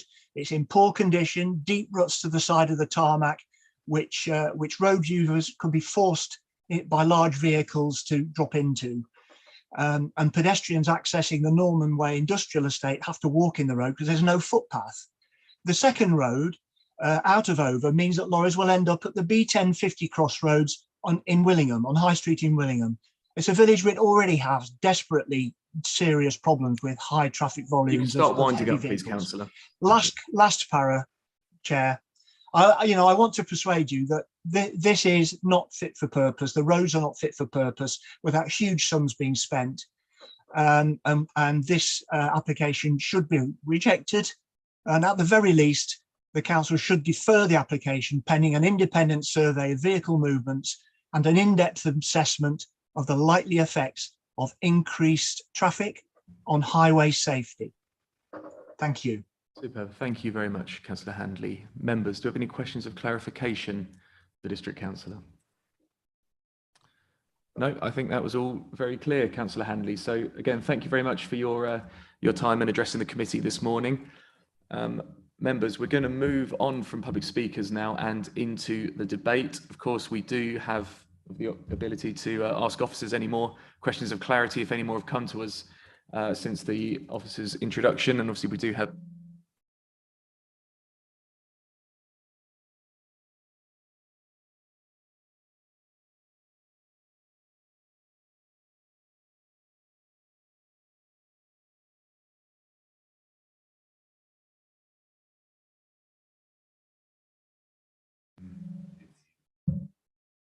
Okay, sorry members, I appeared to drop out for a second there. So I was just mentioning we are moving into the debate now, and we do have officers and the applicant with us should we need to ask any further questions of clarification. So I'm opening up the debate now, starting with Councillors Bradnam and then Smith, please. Thank you, Chairman. And through you, I just wanted to clarify, when in time was the previous approval, forgive me, given the current permission? Yes, you're quite right, it is listed, but what I wanted to check was whether at that time there was whether our view of this use, sorry, what I'm trying to work out is the current usage, no lorries because they're not operating, but with you can do as many movements as you like, to this new proposal for 40 each way, whether there is any reason for the 40. Is it based on the 75,000 tonnes divided by the number of working days and a movement? You know, how has that, what I'm trying to get to is, are we in a position where we could request fewer movements through into and out of the site? I think the officer mentioned at the start it's difficult to impose stronger conditions than have been, but I'm sure they'll clarify that for us. But this current act condition already is stronger than. No, there isn't any condition. No, it is. Can we let the officers answer? Officers, please. So the numbers that have been given, the limits that has been proposed, has been offered by the applicant. So they are suggesting that if they did not suggest that, then our opinion would be that we couldn't condition it, but they have proposed that as part of the operations for the site. Councillor Smith, please. Thank you. Right, basically, I understand that businesses want to get on and everything, but we have been, a lot of information's come in today, a lot of contradictions, and then the officers having to sort of clarify something which members of the public have not been aware of. It does seem like if there's a possibility of stronger conditions, that this could possibly please a lot more people, but we would have to go back to what would you like, what is acceptable to the applicant. It's got to be fair to everybody. But I would go down more the route of deferring this decision. I'm not comfortable making this decision basically with all this, everything up in the air. I would be more comfortable with deferring the decision. Just don't tell Neil or Councillor Goff that I am agreeing with him. But I think, you know, that's the better way forward to get a better outcome for more residents in this area. A point of order has been raised by Councillor Kindersley. Thank you, Chairman. Councillor Smith referred to a lot of contradictions and a lot of new information. I'm not aware of any contradictions, and I'd like her to be more explicit, because clearly that casts doubt on the officer's report. I wasn't being mean to be disrespectful if that's how you're taking it. Basically, a member of the public raised something. So sorry if that's how you're taking it. That's not how it's meant. It's just I want to get to the bottom of certain things, which I'm sure officers would as well. It's basically, you know, we had to drill down into condition 6, for example, and then a member of the public raised something where an officer could come in and say, no, they're meaning something else, LAB or something else. I lost. So no, it wasn't no disrespect. I'm just trying to get to the bottom of what's needed and what we can do to help everybody. If I could come in there, I think we have to keep coming back to the matter that this application is purely for the consideration of whether the replacement building on this site is acceptable. There are extant permissions on this site, and the operator can carry out the functions on this site using those existing permissions. The operator is looking to recommence works on this site and has considered that a new purpose-built building would be more appropriate, and in submitting that application to us has looked at the way that his business will operate and has volunteered certain restrictions which were not currently in place on the extant consents. Those have been reflected in the conditions.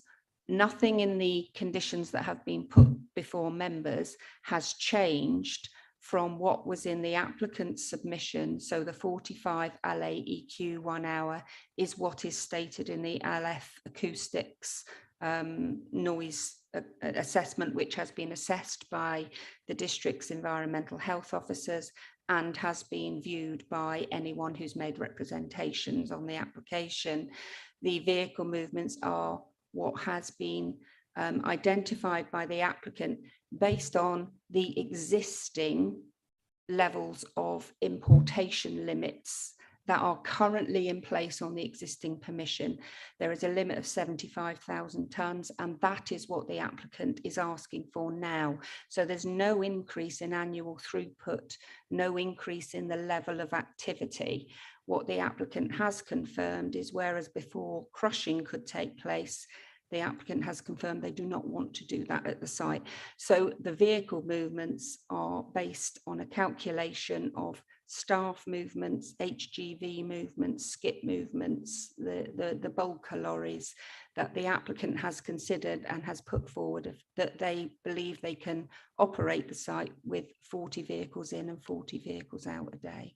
Thank you for all that. It's all very clear, but there was other things raised basically, and it does seem like maybe another condition might be able to come in that, like the parish council or a member of the public might sort of say, and the applicant might be able to live with it. So I'm just trying to get to the happy medium, I suppose, you know?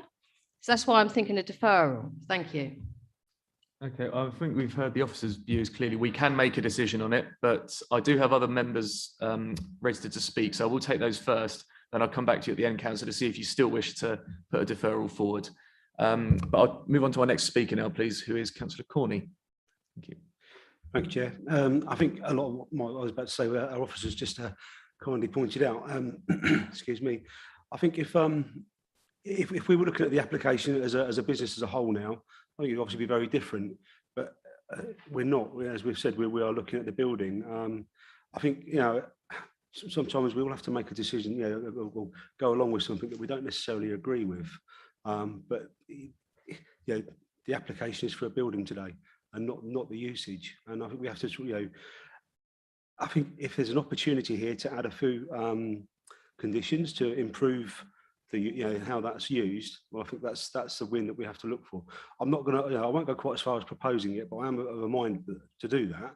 But I think I'd like to see if we could sort of tighten up some of the conditions, maybe. I mean, for example, we've heard about boundary treatment on the southern boundary there. Whether Mr. Goff may even be able to, sort of give an indication whether there'd be an appetite to add some boundary treatment there, and whether that's, our officers can say whether that's a condition that we can sort of add. But I think that's where our work is today. I feel at the moment is to improve what's already there and grab this opportunity while it's available.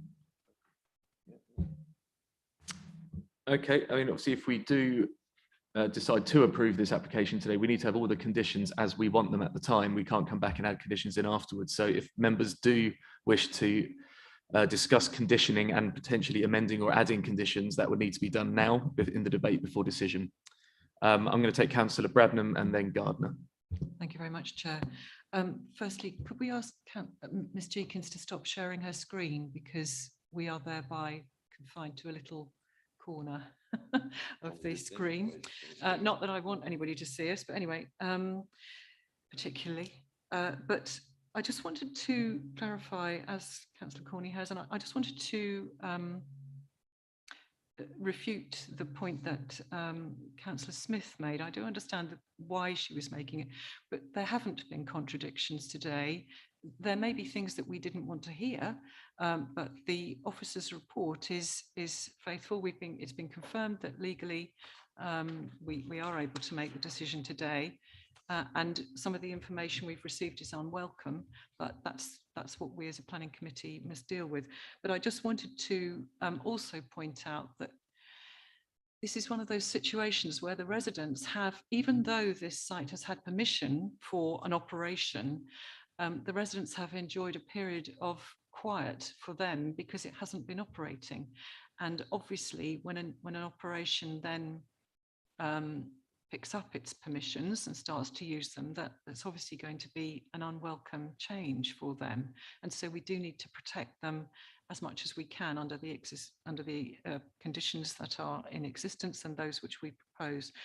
So I wondered if we could ask the operator, I know there's been negotiations between or discussions between him and Ms. Jenkins, which is most welcome, but about the 80 a day, I wondered whether we could ask whether he felt he could operate with fewer movements per day, and whether he would have a transport management plan that could go some way through negotiation after this to protect the villages of Over and of Swavesey from the very difficult problem of having more large vehicle movements through them, especially at the times of school. Can we do anything to do with timing? Maybe trying to avoid school start and finish times. I'm just wondering whether we can have that kind of discussion with the operator and see if they might be amenable to that kind of traffic management plan. Thank you. Okay, thank you, Councillor. So I think there are two questions there. One was around the movements per day, and second was potentially incorporating a transport management plan before the planning permission was activated, as it were.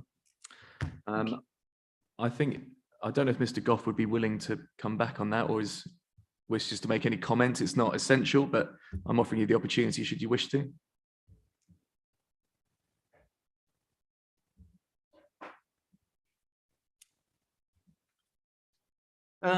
Yeah, in terms of the figure of 40, that includes vehicles other than HGVs. If it would assist the committee, we could restrict the actual HGVs to 30 loads in, 30 loads out, and the other vehicles would then just be ancillary vehicles, vans and cars. And what about the times of day, Mr. Goff? Sorry, through you, Chair. In terms of the times of day, as a company and the logistics, we want our vehicles to be running as smoothly as possible. So logically, we would not run through the villages at the busiest times, because those vehicles would get held up. That's an ideal world. It doesn't work exactly as that, but we could look at a traffic management plan in general terms. We couldn't be hard and fast. I know they're almost suggesting we operated between 10 o'clock and 2 o'clock, and that's ridiculous to try and. It's a real world out there in terms of carrying out these operations. But we say logistically, our transport team would not put vehicles through the village where they're going to get held up. But we can offer the reduction to 30 physically HGVs rather than the 40 we referred to before. Councillor Bradman. Chair, thank you. That's very welcome, Mr. Goff. Thank you. And I wondered, would we be, as a committee, and I'm not prejudging our final decision, but would we be minded to add a condition that a traffic plan, a travel plan be agreed between the operator and the officer under delegated powers to reflect what has been said here today, that reduction of lorry movements to 30 in and 30 out, and a consideration of a travel plan? Sure. So yes, I'll happily run final wording past officers, but I don't think, obviously I will put it to the committee if they wish to strengthen that condition in agreement with the applicant, but I'm happy to put that to officers if they've captured the wording there. Not thoroughly at this point, but we can come to you, Chair, with that afterwards. Okay, but I think the answer to your question, Councillor Bradley, the operator is open to restricting the HGV movement specifically a lot more than is currently specified in the conditioning. And he undertook to consider a travel plan as well, so that's good. Yeah, indeed. Whilst we have you, bear with, I think we did have a question earlier from Councillor Corney around boundary treatments and the conditioning around that, and if you will be open in any way to strengthening that or being a bit more specific within that condition. Yeah, well, there is a condition because there is a scheduled ancient monument along that southern boundary, and there is a condition requiring that to be dealt with. So perhaps the wording of that condition could be amended to include boundary treatments of that southern boundary. That's not an issue at all. Was that the point you were making, Councillor? Yeah. Yeah, okay. I'm sure officers have noted that. Yeah, just in discussion, we would be looking to amend the vehicle movement condition so that it reads 30 in and 30 out. I think I understand that's what Mr. Goff was saying. Specifically HGVs, I think that was. Yeah, so I just want clarity on how that would be worded. So the 40 vehicles at the moment covers all HGV and other vehicles, including staff vehicles. The proposed amendment is that condition is amended to 30 HGV movements in and 30 out, but that wouldn't, of course, cover staff vehicles. No, so what I'm suggesting, and Councillor Bradman. Thank you, Chair.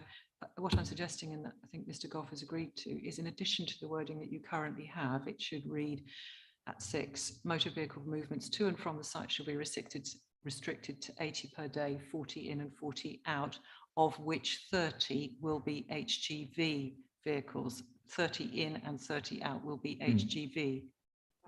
Or something of that ilk, with that. Yep, that's fine. I just wanted some clarity on that so people weren't expecting it just to go down to 30 full stop. And we can add a condition which requires that prior to the occupation of the building, that a travel plan, a transport management plan is submitted for consideration. Yep, I think that's captured it, and the boundary treatment. And we can strengthen the existing, yes, it would be to strengthen the existing condition required regarding the boundary between the scheduled monument and the site on the southern side. Thank you very much. I'm going to move to our next speaker now, Councillor Kindersley, please. Thank you, Chairman. Well, I've sat on this committee for many, many years, quite a lot of them this morning, as it happens. And I don't think I recall ever an application coming forward that was so unusual in the respect that the applicant was agreeing a much more restrictive position than the one that they currently enjoyed. And that is the position that we have here. So I obviously welcome the regularization of this site in terms of particularly the vehicle movements, and especially following Councillor Bradnam's negotiation of a reduced vehicle movement number by HGVs. I do feel the transport management plan is a step too far, but I suppose if Mr. Goff is happy to entertain it, then I'm happy that he does. You know, we aren't running this company. He and his colleagues are, and he's explained clearly, you know, that it is not to their benefit to make a mess out of this. And I think that probably that's what lies behind the generous offers from Mr. Goff on behalf of Mick George Limited. I think that everyone recognises that in an ideal world, this isn't the greatest place to have a waste transfer station. And that in an ideal world, if this was an initial application, it probably would get refused. But we're not in an ideal world. We're in a world where Mick George Limited have a sheaf of planning consents, which they have agreed to restrict in order to reduce the impact, hopefully, by the use of this site on residents, not only within Swavesey itself, but also in other neighbouring villages. So I think we need to accept that and be grown up about it. And I think that the proposals for the various changes to the conditions are acceptable. And on that note, I will propose the recommendations as amended are carried. Okay, thank you for that. We do have other speakers, but as you've made a proposal, I will have to ask if there is a seconder to that proposal that we go to the recommendations. Councillor Gardner, I saw you first. Yeah, I'm quite happy to second that proposal because Councillor Kindersley has said precisely what I was going to say when you come to me next, Chairman. So I don't really think I need to say anything more, but I'm quite happy to second that proposal. Okay, thank you very much. So members, we have a proposal on the table. We have a proposal that's been proposed and rightly seconded, but before we take a decision on that, Councillor Smith, I will allow you another chance to address. Thank you. It's just briefly, basically, thank you to Councillor Bradnam for going to 30. Maybe you should have started at 20, but thank you. Any sort of reduction is welcome, but there also were other issues raised, like sound, like air quality. Can we not bring those into the conditions as well? So there are conditions around that, but if you wish to raise any specific points around the conditions and any questions around strengthening, now is the time. If we can strengthen them so as residents are looked after a little bit better, like for air quality monitoring. We need to be specific now. Which exact ones do you wish to strengthen? I don't know, which one's the air quality one? You're saying 19. 19 was the noise, wasn't it? So it's basically the noise monitoring, which was brought up by Mr. Parker. Can we do anything to strengthen that for the village? And it does go into other villages. And then the air quality issues that have been raised, can we do anything to strengthen that condition as well? This is quite vague, but I will ask, I mean, officers. Thank you, Chair. In relation to the noise, condition 19, we could speak to the operator about inserting wording that is in the event of a complaint, there could be other positions that are monitored in agreement with the Waste Planning Authority. In relation to the air quality, that's not something that the Waste Planning Authority can deal with. It's covered by the Environment Agency. Also, I think it might be helpful if we invite Mr. Goff back to the table again, just to see what Mick George's appetites are for strengthening any of the conditions that have been mentioned. Use the mic, please. In respect of the dust issues, we've had protracted discussions with the case officers on this particular one. And they liaise very closely with the South Cambs CHO. in those discussions, we made it perfectly clear that in addition to the planning permission conditions, there is Environment Agency permit conditions, which are far stricter. And we were pointing out the duplication of regulatory controls is not something that is supported by government advice. So there are actually very strict controls on air quality issues controlled by the Environment Agency. In terms of noise, again, case officer has just flagged up that we have offered to monitor alternative locations if so required by the Waste Planning Authority. 45 dBA 1 hour is about the lowest level likely to be imposed on any operational site anyway. It is actually a very strict and stringent level. Okay. So Councillor Smith, just for absolute clarity, because we have had a proposal to accept the recommendations seconded. Is there anything else regarding conditioning that you wish to raise at this point before we do go to that? Okay, thank you very much. So members, we have a recommendation to accept the recommendations as outlined in our report in front of us, which has been seconded. So, sorry, as amended. Thank you very much, Councillor Kindersley. And I will now move to a vote on that by a show of hands. So members, could you please show if you agree with that and wish to accept that recommendation, please? That's 8 in favour, and those against. And Councillor Smith is against, and any abstentions? 0. So that is passed. Thank you very much. Thank you very much to all the people that have contributed to that, both in the room and online. Members, it is 25 to 12. I propose we take a short break now before moving on to the second application. So if we're back in 10 minutes at 11:45, we will then get on with the agenda. Thank you very much, members.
Members, we are a few minutes past the time I wish to restart.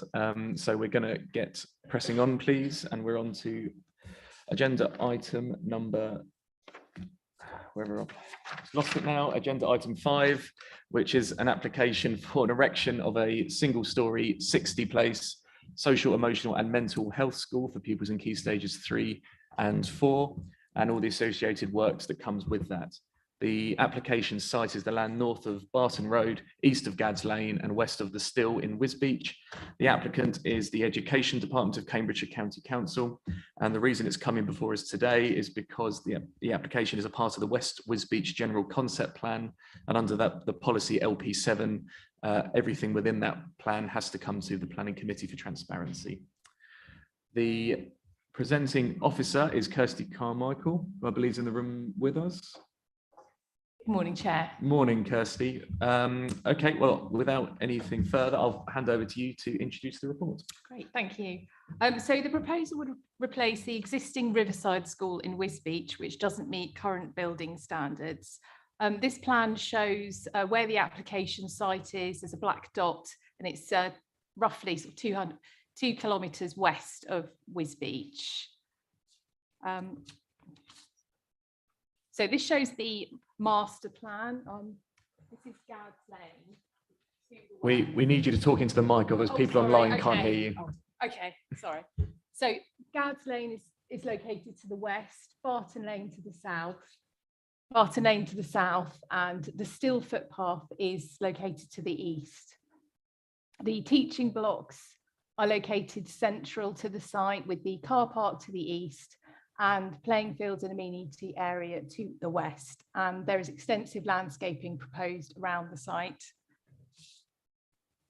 So this shows the external elevations, which are predominantly single-storey, with the sports hall being approximately 9.2 metres high. That's the tallest building. The colours of the building scheme will be muted to reflect the agricultural context of the site.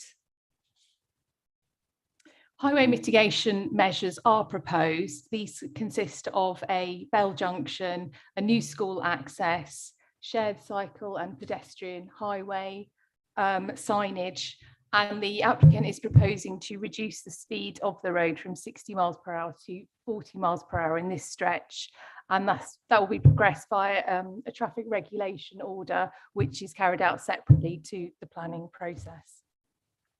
So we've got a photo here of the site. So this is the application site looking east from Gads Lane.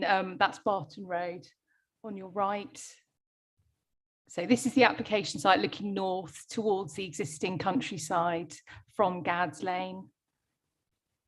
This is a photograph of the Still. So on the left, you can see the existing farmhouse, which is to be demolished, and the barn, which houses bats.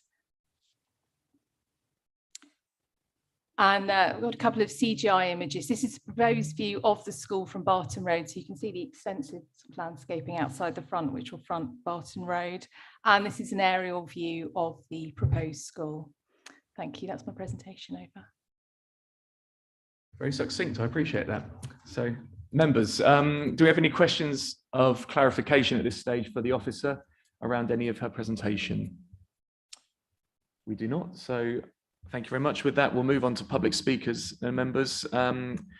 The first public speaker we have is the agent for the applicant, Mr. Darren Fletcher. Darren, welcome. Sorry, is it David? Sorry, I've got Darren on my form. Apologies. Could the officer take her screenshot down so the members online can? I'm sure she could. Thank you for joining us this morning, Mr. Fletcher. So I'll give you 5 minutes to address the committee, and then if you wouldn't mind staying seated in case there's any questions of clarification from members for yourself at the end. So whenever you're ready, please. Yeah, perfect. Yeah, thank you, Chairman. Yeah, so it's David Fletcher speaking on behalf of the applicants. As you've just heard from your officer, the application before you today is for a particular specialist type of accommodation for children with social, emotional and mental health needs. This is a project in one form or another that I've been involved with since 2015 and is a scheme that I feel particularly passionate about. The current SEMH school within Wisbeach is in completely unsuitable premises within Algors Way Industrial Estate. Outdoor space is extremely limited within the existing accommodation. It's actually mainly limited just for car parking. In addition, the internal layout of the school is completely unsuitable for any school, particularly a school with SEMH needs. As set out within paragraph 9.3 of the officer's report, a detailed and extensive site selection process was undertaken prior to selecting this site. The proposed site has a number of benefits in that firstly, it's located within a flood zone 1. Most of the land in and around Wisbeach is within a flood zone 3. It is also located within an identified area of growth to the west side of Wisbeach, which is less constrained in transport terms. With this type of facility, the catchment area is large and includes Wisbeach, North Cambridgeshire, and also South Norfolk. The proposals before you have been subject to very detailed discussions with the Trust, who were invited to weekly meetings with Cambridgeshire Education Capital Team. Very much the layout both of the school buildings, both internal and external, has reflected their wishes. Another benefit of the proposal in this regard is that it's a peaceful rural location, which is a particular benefit for children with SEMH needs. And secondly, to say with the wider catchment area, the children arriving at school will be by minibus or taxi. We've worked closely with your planning officers and statutory consultees, particularly the Highway Authority and your ecology officer. As mentioned by your planning officer, we are looking at transport improvements, including the provision of a new cycleway and footpath into Wisbeach. The proposals also include provision for a number of energy efficient measures, including PV panels, use of air source heat pumps and EV charging bays. We have worked very closely with the planners in relation to the wording of the conditions, in that it is imperative that planning permission is granted today to enable vegetation to be cleared prior to bird nesting season. And in that regard, I just wanted to finish by saying particular thanks to the planning officer, Kirsty Carmichael, who's worked extremely hard to ensure that we could get to today's committee and give the opportunity, if members are minded to do so, planning permission to be granted ahead of bird nesting season, which will significantly help from a programme perspective. Thank you. Excellent. Thank you very much for that. Members, do you have any questions or clarification for the applicant? No, I think that was perfectly clear. So thank you, David. And obviously, when we move to the debate, if you are required, I'm happy to call upon you again. But for the moment, thank you very much. Okay, we'll move on to our next public speaker, which is the local member, Councillor Simon King, who I can see is very keenly already joined us online. Welcome, Councillor. Thank you very much, Chairman. I'm grateful for this opportunity to say a few words. No problem. Well, you have 5 minutes to do so. And then there may be some questions of clarification from members of the committee for you at the end. I'm very happy with that. Thank you. I strongly support this new facility. As was said earlier, the existing facility is just not fit for purpose. And I do think that the location is a suitable location. And I'm pleased to see that there are some highway measures that are being taken to encourage cycling and walking. It is a fact, of course, that the vast majority of people who go to the school will be transported in buses or cars or taxis, and but it's still very good to have that cycleway and footpath. I think that you will have seen that there are some negative comments from particularly Wisbeach St Mary Parish Council, and I represent part of their parish council area. I think that to some extent this is because we as an authority didn't handle the consultation very well. That's the pre-application consultation. I as the local member wasn't consulted at all, didn't receive anything. And there was a consultation some years ago, before COVID, and that took place in the Wisbech St Mary Community Centre. But at that consultation, nobody was present from highways. So most of the questions and concerns that the parish councillors had related to highways, and nobody was able to answer them. Now, obviously, I understand that then COVID intervened and things went off the rails a bit, but there still has been an unsuccessful consultation. And I think that many of the concerns that Wisbech St Mary Parish Council have raised could have been dealt with if the consultation had been better. So I think there is a lesson there for us as an authority to learn in future when we consult on proposals. We do need to get it right, and we didn't get it right this time. Having said all of that, I do think this is a good scheme, and I hope you will support it. And I would also like to just ask one specific question. In the report under 6.15, Cambridgeshire Police Designing Out Crime Officer, he asks, or she asks, that we are waiting, I quote, for confirmation that our advice will be adhered to relating to security recommendations. So I would just like reassurance that that advice is going to be adhered to, because it is a fairly isolated location, and the threat of crime is everywhere. That's all I have to say, Mr. Chairman. Thank you for your time. Thank you very much for your comments, and I will ask members if they have any questions of clarification for yourself at this stage. No, I don't see any. So, Councillor King, thank you very much for your time this morning. Okay, with that, members, that concludes our public speaking. Sorry, Mr. Chairman, I did ask one specific question. If I could have an answer to that, I'd be very grateful. Sure, I was going to wait till the debate, which we are almost in, but I will, hold on, Councillor, I will ask it now for you, as you specifically requested. Sorry, not members, officers. Do we have any response from the Cambridgeshire Police Designing Out Crime Officer, which is 6.15 in our, well. I think, yeah, that is the response from the Designing Out Crime Officer. Unless the applicant wants to come back with any additional comments, all I would say is that the pupils at this school have specific needs, and the school has been designed with their security in mind to meet the needs of those pupils. And so they've, in terms of safeguarding of the pupils, but unless David Fletcher wants to come back with anything additional to that. Mr. Fletcher, anything further to add to that? It's not essential, but you'll. I think you might need to. We need the mic. Otherwise, Councillor King won't be able to hear you. So just very quickly, I think that those comments, I believe, are related to the stage we're at the BRIAM process. So we've done a pre-construction stage, which is what you do at planning application stage.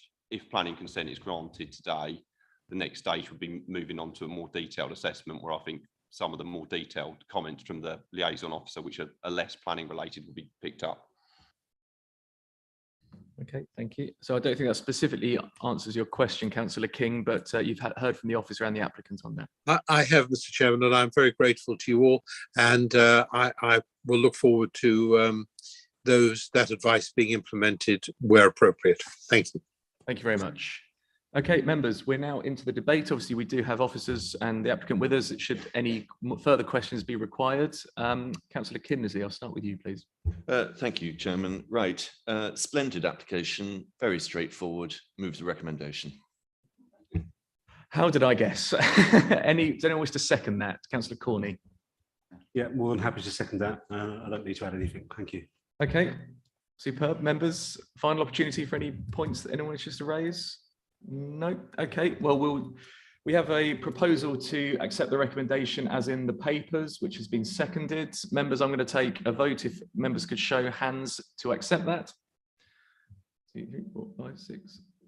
8. That is unanimous, but for absolute clarity, anyone against or abstentions? No, so that is unanimously passed. Thank you very much. Chair, at the previous one, it was 8 and 1. We'd lost somebody. No. The How answer's come it there. was 8 and 1 and then 8 and 0 and we're still the same number of members? Yeah, we have nine members of the committee. But you just said the count was 8. But No, okay, it's unanimous. unanimous. Fair Thank you, enough. councillor. Mm. Mic off, please. Thank you. Okay, members, that concludes that item. We're now moving on to item 6. Well, do we want to start this now? I fear it'll be a lengthy one. Members, it's 12 o'clock. I'll put it to you. Do you want to start the next item now, or would you like a lunch break? And then we can start the item after that. Up to members. Yeah, members, okay, quick straw poll. Members raise their hands to carry on. Okay. Okay, that's enough. Okay, so we'll continue. Yeah, I was going to say, we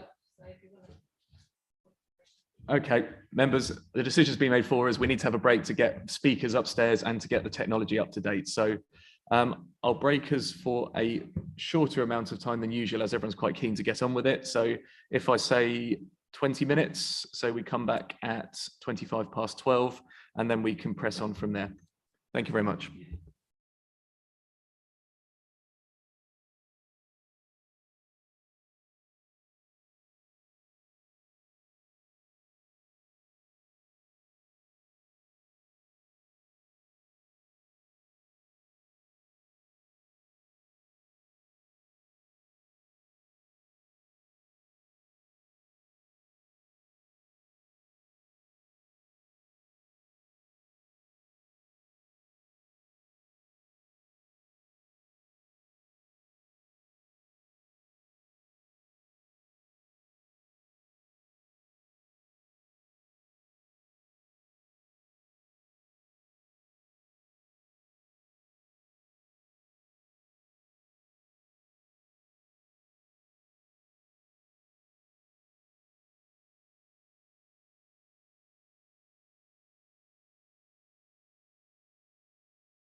Okay, members, I think we're all present and correct. I don't think there's anyone waiting for, so we will press on. We are on agenda item 6 of our agendas today, which is an application for a travel hub, which includes quite a bit with it, which I'm not proposing on reading out. The application location is the land northwest of Hawkston Road near the A10, and to the north and north of junction 11 of the M11, and to the west of Cambridge Road A10. And it sits within the parishes of Hawkston and partly within South Trumpington. The applicant is Cambridgeshire County Council, and the reason it's back with us today is because this application was deferred at the July meeting 2021 of this planning committee. The presenting officer is Ms. Dallas Owen, who's with us in the room today. Good afternoon. So Ms. Owen, I'll hand over to you to present the application to us. Thank you. Thank you, Chair. Good afternoon, members. The application was presented to Planning Committee on the 29th of July 2021, and as you will recall, the motion was passed unanimously to defer the item for further information on the following. Chair. I'm getting an echo. Are you getting an echo? We're not getting any presentation. Yeah, I think there's an issue with the screen. So if you wouldn't mind holding on for a sec. I apologise for interrupting, but we haven't got your presentation, and I wasn't sure if it was. Yeah, up. No, it's I think it's a TV thing, wasn't it? I think we have it back up and running now. So if you wish to, as you were, thank you very much. So it was deferred for the following: justification and use of the travel hub to include COVID considerations, demand patterns, and including calculated travel modes. Section 106 for the Trumpington Meadows development, including impact on the use of this land on the adjacent Trumpington Meadows Nature Reserve, greenbelt impact, pollution concerns including drainage, researching the possible expansion of solar panels and charging points, travel connectivity with regard to the wider transport travel plans for the county and future arrangements such as East-West Rail and Cambridge South Station, need to establish impact on the council's climate change agenda, and clarification of landscaping and height of the species to be planted. These form in the addendum report has been prepared addressing the reasons for deferral, and this is to be considered alongside the original officer report that can be found as Appendix 1 to this addendum report in the agenda pack. I'd like to bring your attention to 2 consultee responses and 3 letters of support that have been received and circulated after the addendum report has been published. From County Council Public Health, there was no objections and they support proposals to reduce congestion and improve local air quality. The Environment Agency, no objections, and 3 letters of support have come in from Cambridge Biomedical Campus, Cambridge BID and Cambridge Ahead. So as you can see on the presentation, the star is the site of the site and various elements. You can see Trumpington Meadows Country Park, the River Cam, River Granta, Hawkston down here, the Cambridge Road A10, the M11 Junction 11, Hawkston Road. And the site outline in red, and the existing Trumpington Meadows Park and Ride. This is the development with 3 sections of parking, and this is one with the solar panels, and this is location of the bridge. This slide is for the new bridge and the existing bridge. This is the travel hub building, and this is for shows the lighting and the solar canopies in section. And this is sections of the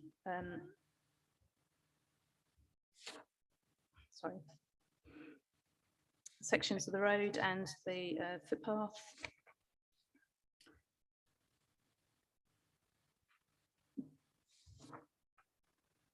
This section shows sort of hard landscaping, and this plan shows the opportunities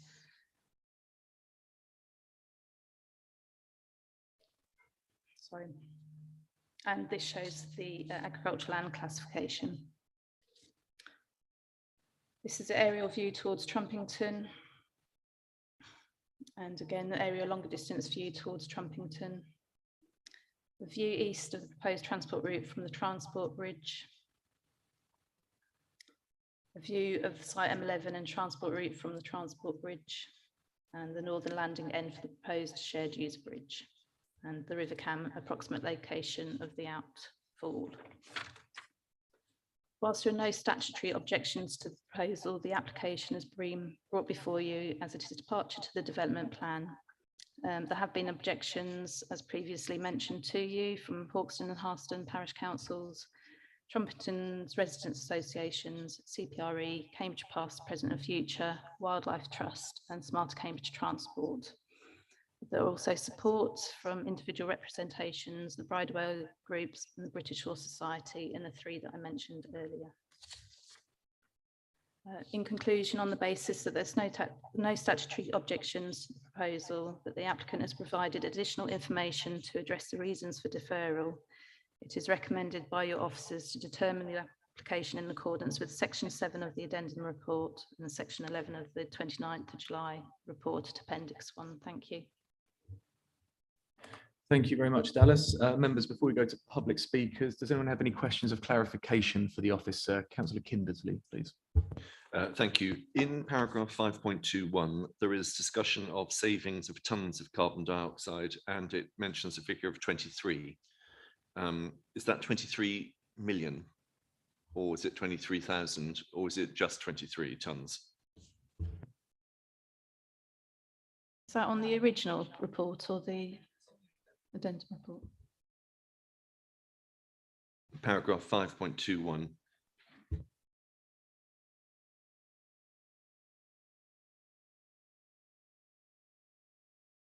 As far as I'm concerned, I did take the information from the information that was submitted to me. So I think it would be 23 tonnes, but the applicant might want to sort of clarify that for you later. Okay, yeah, we will be hearing from the applicant soon, so perhaps that might be a question for them. Did you have a second? My second question is probably for legal officer, and it relates to the consultation that was undertaken. So in the addendum, it reports that a further round of publicity and full consultation was not necessary.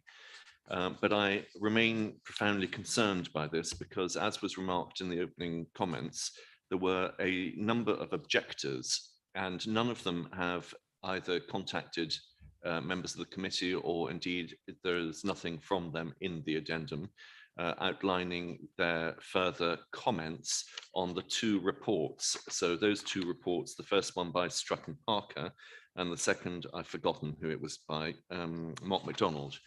So I'm quite surprised that those objectors haven't taken the opportunity to even just to rehearse their objections again, but also to take into account the results of the two reports. But what we have had is a number of representations from people, the Biomedical Campus, Cambridge Bid and Cambridge Ahead, supporting the addendum. And I would just question whether or not this is a fair way of proceeding, i.e. to not have specific consultation with all rather than just some. Okay, fair question. I don't know who wishes to take that, if our legal officer wants to take that or the case officer. I was just going to say that we didn't consult the people that had submitted the letters of support, so it wasn't as if they'd been consulted and other people hadn't, but I don't know if the legal officer wants to add anything. So in essence, the letters of support are written off their own back, essentially. Okay, legal officer. Thank you. And just, I suppose, if I may, Chair, ask a question of the planning officers. My understanding is everything that came in the addendum has been published and made available in the public portal. So obviously everyone would have had an opportunity to view what has gone on, and it hasn't been a case of anything being done behind closed doors. So I think that, yes, we are of the view that we have done everything that we need to do and it has been done correctly. Councillor Kindersley, those are your questions for the moment. Councillor Bradnam. Just a thought, if you had had representations from people at the first consideration and a new report has been issued, would it not be normal to send that report to the people who'd submitted comments the first time round? Comments on that, please? We sent letters out to everybody that had made comments on the first, when it first came to committee. So all letters have been sent out to everybody who made representations first time round. Those letters referred to the fact that this was coming back to committee. Okay, yes. Yeah. Kindersley, Councillor. Those letters referred to the fact that it was coming back to committee, but did they refer to the fact that there were 2 new reports? Some clarity on the content of the letters written to previous commenters? The letters that are sent out were right to speak letters. They were informing everybody that the proposal was coming back to committee and identify where they can access all the documents on the council's website, and that the original report this report makes it clear that the original report is attached as Appendix 1 so that it forms part of the presentation today. The reason that it was deemed that a full consultation was not required was because the matters for deferral were clarification of points that were already addressed in the original report and were not introducing any new elements to the development, and therefore it was technical questions being asked of consultees and not additional new aspects of the development that were coming forward, and therefore it was not considered that full consultation was required, but consultation was carried out with the technical consultees to whom these additional documents were relevant. Okay, Councillor Kindersley, do you want to come back, or you can hold it for the debate if you please? Members, any further questions of clarification for the officer? No, I see none. So with that, we'll move to our list of public speakers. The first being representative of Harston Parish Council, Councillor Rupert Pearce-Gould, who I believe is joining us online. Are you with us, Councillor Gould? Yes, I'm with you, Chairman. Great, we can see and hear you fine. So you'll have 5 minutes to address the committee. And then if you wouldn't mind staying on the line at the end of your presentation in case there's any questions of clarification for yourself from members. So whenever you're ready, please. Delighted, and thank you, committee, for hearing me. First, I'd like to pick up the point that Councillor Kindersley said that I had not seen any of the reports before actually reviewing the papers for this meeting. So it was not notified to the council that there were new reports out that we should be reviewing ahead of a full hearing. But having said that, I noticed from the McDonald report that 50% of the traffic comes from the north, and that consequently we should have been considering what's the impact of a Girton interchange and a revised Madingley park and ride on the movement of traffic down the M11, because that would seriously impact on the demand on the northern section of the park and ride. Consequently, I actually do question whether there is a full demand building up for this new extension to the park and ride, especially with COVID-19. Secondly, we believe in Harston that the traffic will be slowed down because of the traffic lights on the road, and therefore lorries and all traffic will be standing longer in Harston, and this will cause more pollution in Harston. Harston is already one of the worst affected villages in the southern Cambridge area, and this will only make things worse, and therefore we're going to be a big call to relieve the pressure on Harston, either by a railway station, which we've had rejected, or plans for a Harston bypass. Thirdly, I think it's well known that if you introduce traffic lights and traffic slows down and speeds up again, you increase the carbon footprint dramatically, not only carbon, obviously rubber and other particulates. So we're very concerned about that, and as you'll know from our previous representations, we look for the tunnel.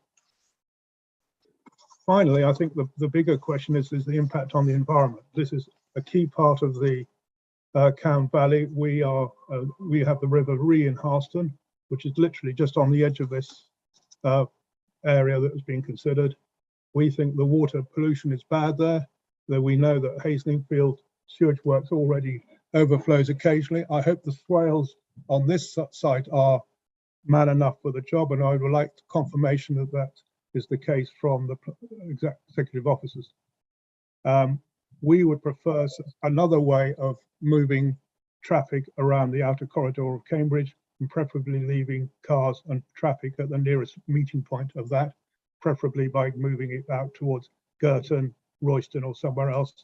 And we would look to the planning officers on the Transport Committee to actually look at the alternatives and maintain the cordon sanitaire, as you might call it, between Harston and the centre of Cambridge. Thank you for your time, and I look forward to hearing the answers. Thank you very much for that presentation. Members, do we have any questions of clarity for the parish councillor? No. Sorry, Councillor Bradman, please. Thank you. Just for clarity, thank you, Mr. Pearce-Gould. Could you just point or direct us to where the River Ree is in this map? Yeah, can you call up a map? I can't see a map at the moment. I think it might be helpful if perhaps the officer might be able to assist us with a map and highlight where the river is. In fact, both rivers. If you look at the map, call up the map, it's just below the motorway is where the River Ree and the River Granter join and become the Cam. And if you look at any Google map, it's known as the Ree or Cam, as well as the Granter or Cam. So if you... Okay. I think we're just pulling up the relevant slide for you. I think it's the map. If you go down a few slides.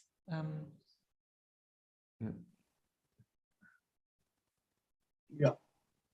So if you go to one with the star on it, please, that would help. Yeah, I think the aerial view, the satellite view is fine. There we go. That's useful. Where it says River Granter, just to the left of where it says River Granter, you've got the River Ree. Yeah. And just to the left of where it says Trumpington Meadows is where the River Ree joins the River Cam, and you can see the Haslingfield sewage works in the top left-hand corner. Okay, thank you very much. So the swales come just down the other side of the motorway. Yes, thank you very much indeed. Thank you. Is there a question, or was that sufficient? No, that's it. Great. Thank you. Members, any further questions or clarification? No, I don't see any. So I say, yeah, thank you, Councillor, for addressing us this morning. And with that, members, we'll move to our next public speaker, who is the agent on behalf of the applicant, Mr. David Fletcher, plus colleagues. So I don't know if you'd like to come forward to the table.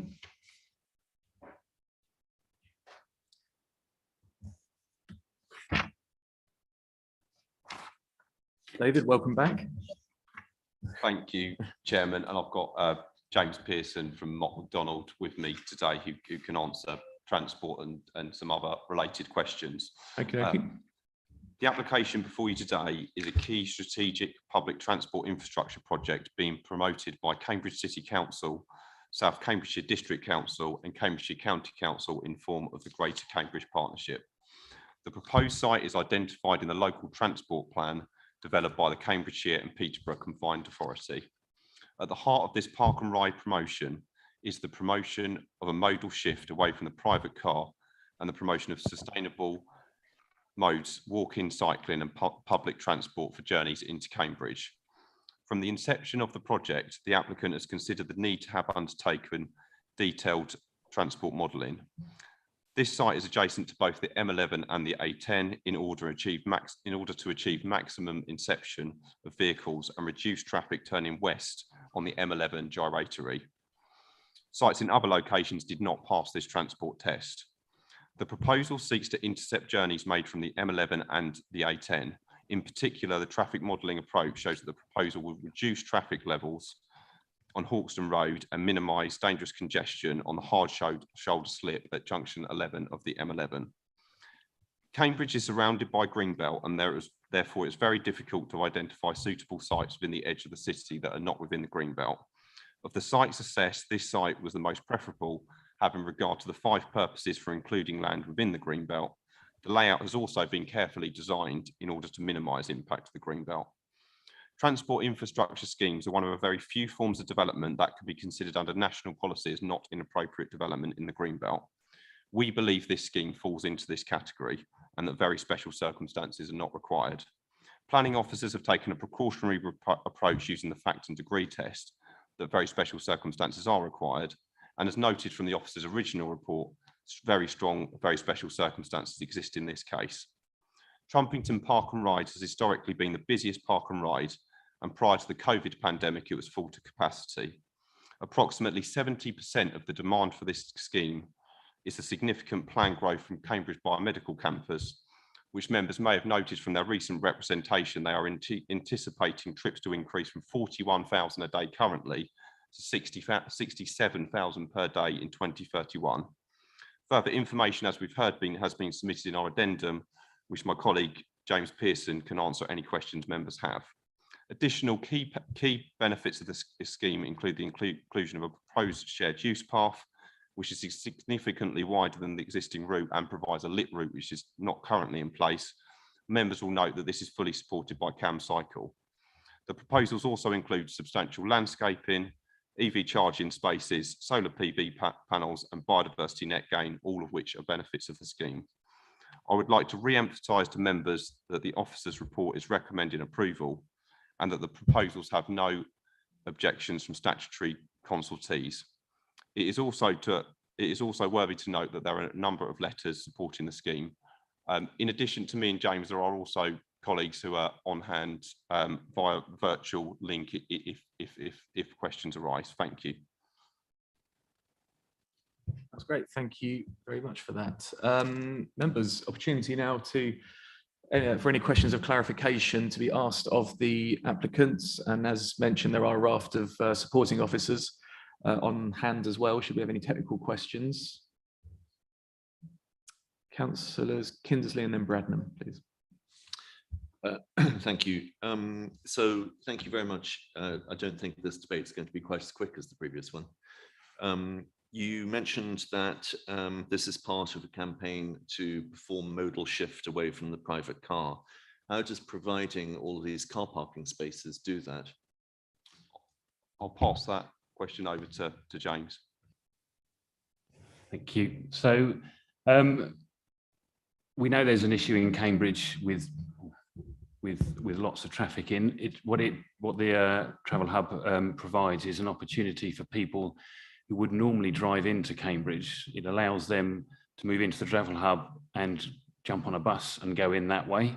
So it allows a modal shift to sustainable transport, and will take cars out of the city.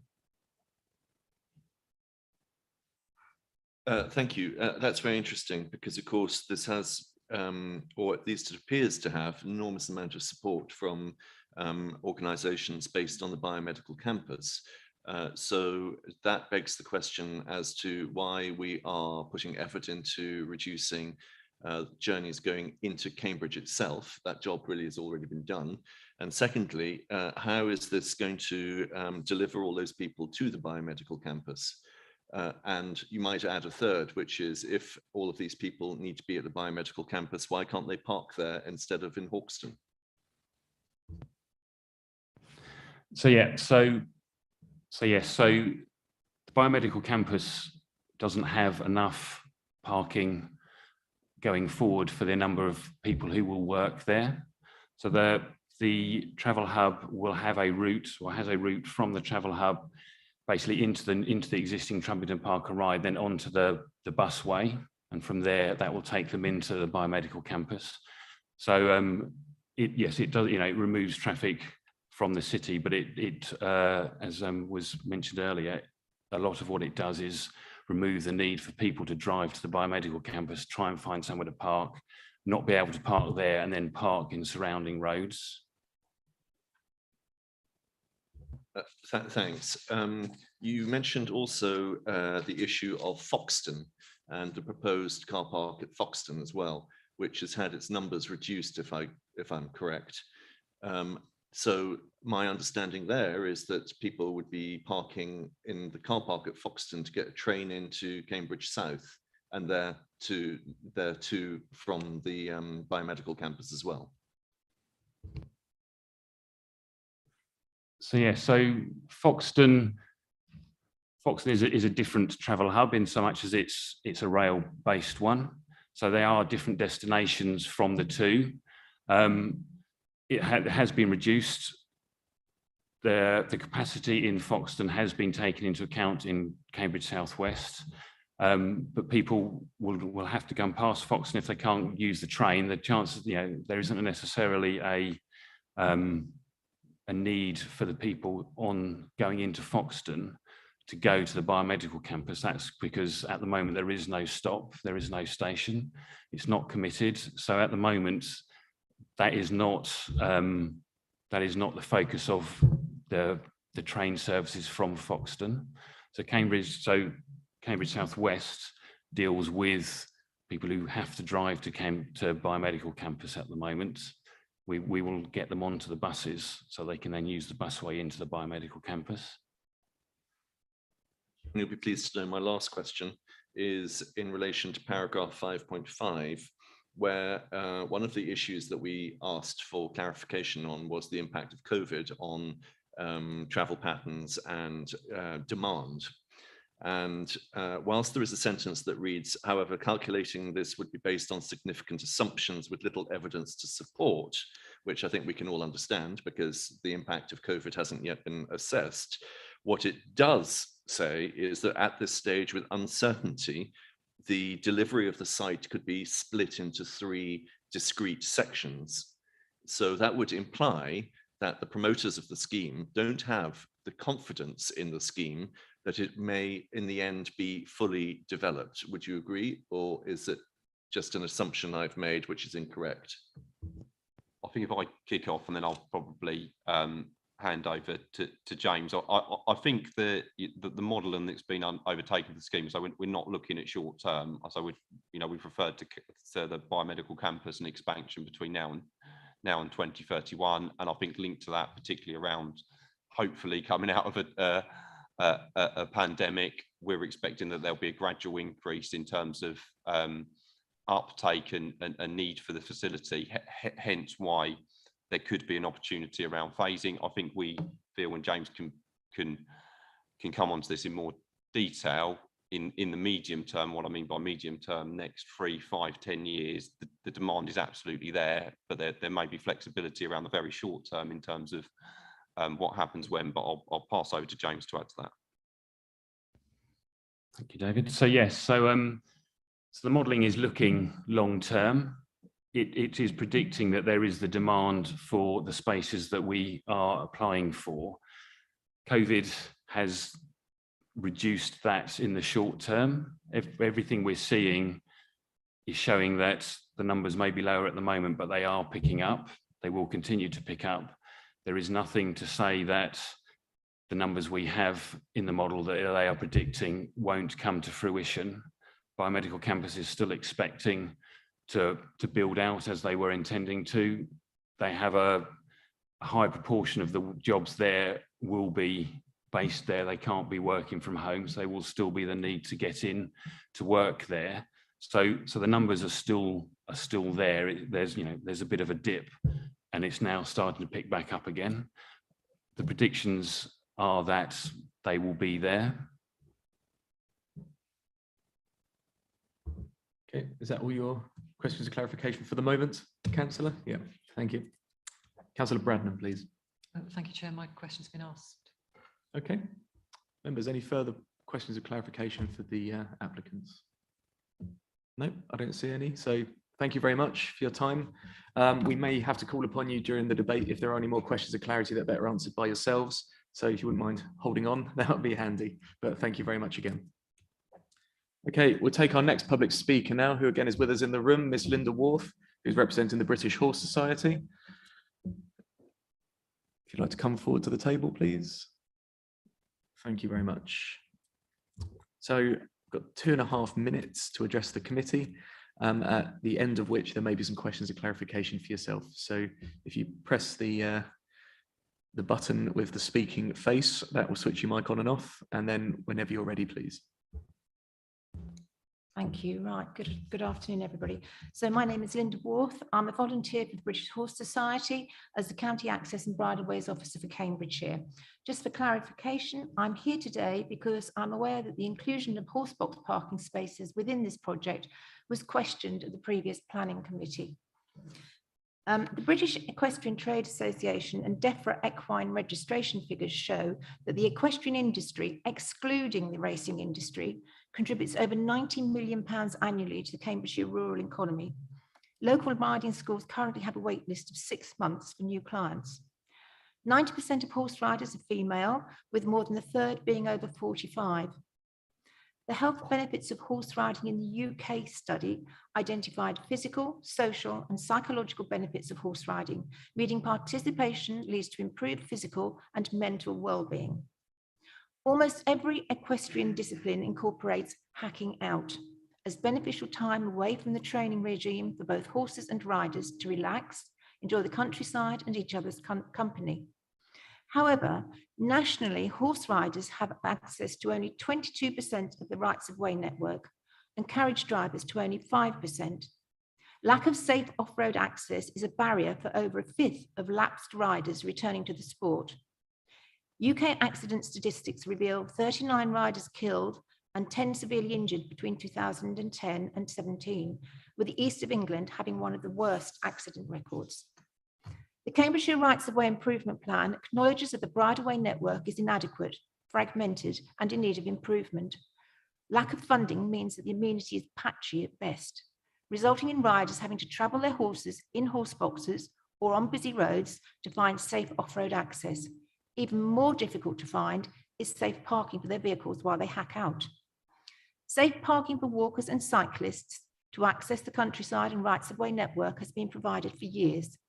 The inclusion of 3 horse box parking spaces and a corral is a new concept and very much needed to allow horse riders to benefit equally from access opportunities. It highlights Cambridgeshire as leading the way in implementing the government's desire to improve active travel for pedestrians, cyclists, and horse riders alike. It will give access to the local bridleway networks with the proposed Melbourne, Barton, Linton, and Hasingfield Greenways, along with the GCP CSETS project, opening up further safe routes for equestrians to access from the travel hub location. I would like to record my support and thanks on behalf of Cambridgeshire horse riders for the inclusion of horse box parking spaces. It is not an exaggeration to say that this facility will make the roads safer, create greater opportunity to participate in hacking safely within Cambridgeshire, and has the potential to save lives of both horses and riders. Superb, thank you very much for that. Members, do we have any questions of clarification for our public speaker? No, I think that's all abundantly clear. So thank you very much for your time and for coming in today. Yeah, just press the little button that switches it off. Thank you. Okay, members, our next public speaker is a Mr. James Littlewood, who I'm hoping is joining us online. Mr. Littlewood. Hi, good afternoon, everyone. Good afternoon. Yeah, we can see and hear you fine. So Mr. Littlewood, 5 minutes to address the committee, at which point there may be some questions of clarification for yourself. So if you stay on the line when you finish, that'll be helpful. Thank you. I'm James Littlewood. I'm the Chief Executive of local charity Cambridge Past, Present and Future, who believes this scheme is the wrong scheme in the wrong place. It's also a short-term solution that we believe will create a long-term impact, and we object to this application because it will result in building over the Greenbelt countryside in order to create a giant car park and associated roads and other infrastructure. As the officer's report highlights, we've not been given an opportunity to respond in writing to the additional information supplied. So in the short time that I have, I'd like to raise 5 points for you to consider. Firstly, that this proposal is contrary to national and local Greenbelt policy because it has not demonstrated that a Greenbelt location is needed. Secondly, the solar ports are inappropriate development in the Greenbelt and there are no planning grounds for approving them. Thirdly, the demand levels have changed due to the pandemic and therefore planning conditions should be imposed which result in a phased development to meet demand only when it's needed. Fourthly, that we encourage you to impose a planning condition in relation to the country park. And fifth, that contrary to much of the information presented to you, this is not in any way a sustainable development. So firstly, this proposal is contrary to national and local Greenbelt policy because it's not demonstrated that a Greenbelt location is needed. The optioneering process for this scheme demonstrated that a viable option was to provide increased car parking capacity at the existing Trumpington Park and Ride site by creating a multi-storey car park. This is not in the Greenbelt. However, a decision was made to rule out this option, which would have been compliant with the Greenbelt policy, in favour of a Greenbelt location. So this was a decision that's contrary to national and local Greenbelt planning policy and is grounds for refusal. Secondly, in relation to solar carports, these are inappropriate development within the Greenbelt and are thus contrary to national planning policy and local plan policy S4. They do not meet any of the exceptions listed in National Planning Policy Framework paragraph 149 or 150. We acknowledge the applicant's reasoning for wishing to provide renewable energy to offset the carbon emissions that will be generated by the development. However, there's no justification to achieve this through development in the Greenbelt when the applicant could purchase land beyond the Greenbelt for this purpose if they wished. There's no evidence that the applicant has considered other non-Greenbelt locations for generating renewable energy. In planning terms, it's irrelevant whether the electricity generated by the solar ports is supplying the site or the national grid. If the committee is minded to approve this application, then it must be on the basis that the solar ports are removed from the scheme because of the negative impact they will have on the openness of the Greenbelt and because they are contrary to planning policy. It's worth noting that vegetation will not grow sufficiently high to screen carports for around 15 years, and at that point, perhaps it might be appropriate to consider their installation. Thirdly, it's clear the pandemic has led to permanent changes in working practices. I'm an employer, and 80% of my office-based staff have requested to work at home at least 1 day per week. And this is consistent with employment surveys and is likely to lead to a reduction in commuter traffic of around about 20%. Based on the data in Paras 5.2 and 5.3 of the officer's report, in October, the usage of Trumpington Park and Ride was down by 40%. Given the additional parking has been provided, this means it was operating at only 50% capacity. If there's a 20% fall in demand, then the predicted requirement for 2,500 spaces, will be reduced to 2,000. The application is to provide 2,100 spaces. We have serious reservations about some of the traffic modelling used to predict demand and some of the statements provided in the officer's report, which do not seem to recognise the construction of Cambridge South Station, which will enable a larger number of people to reach the biomedical campus by train, particularly along the M11 and A10 corridors, which will also serve this park and ride. And also that the new development proposed in the next local plan is intended to reduce commuting. And thirdly, that also the applicant themselves are proposing to radically improve rural bus services to reduce the need for car commuting. It is clear that at the present time, there's no need for an additional car park. If the committee is minded to approve this application, then we ask you to impose the following conditions. The first condition is that development does not proceed until the use of the current park and ride returns to a level that justifies the construction of a new car park in the Greenbelt. In other words, once an agreed trigger point is reached.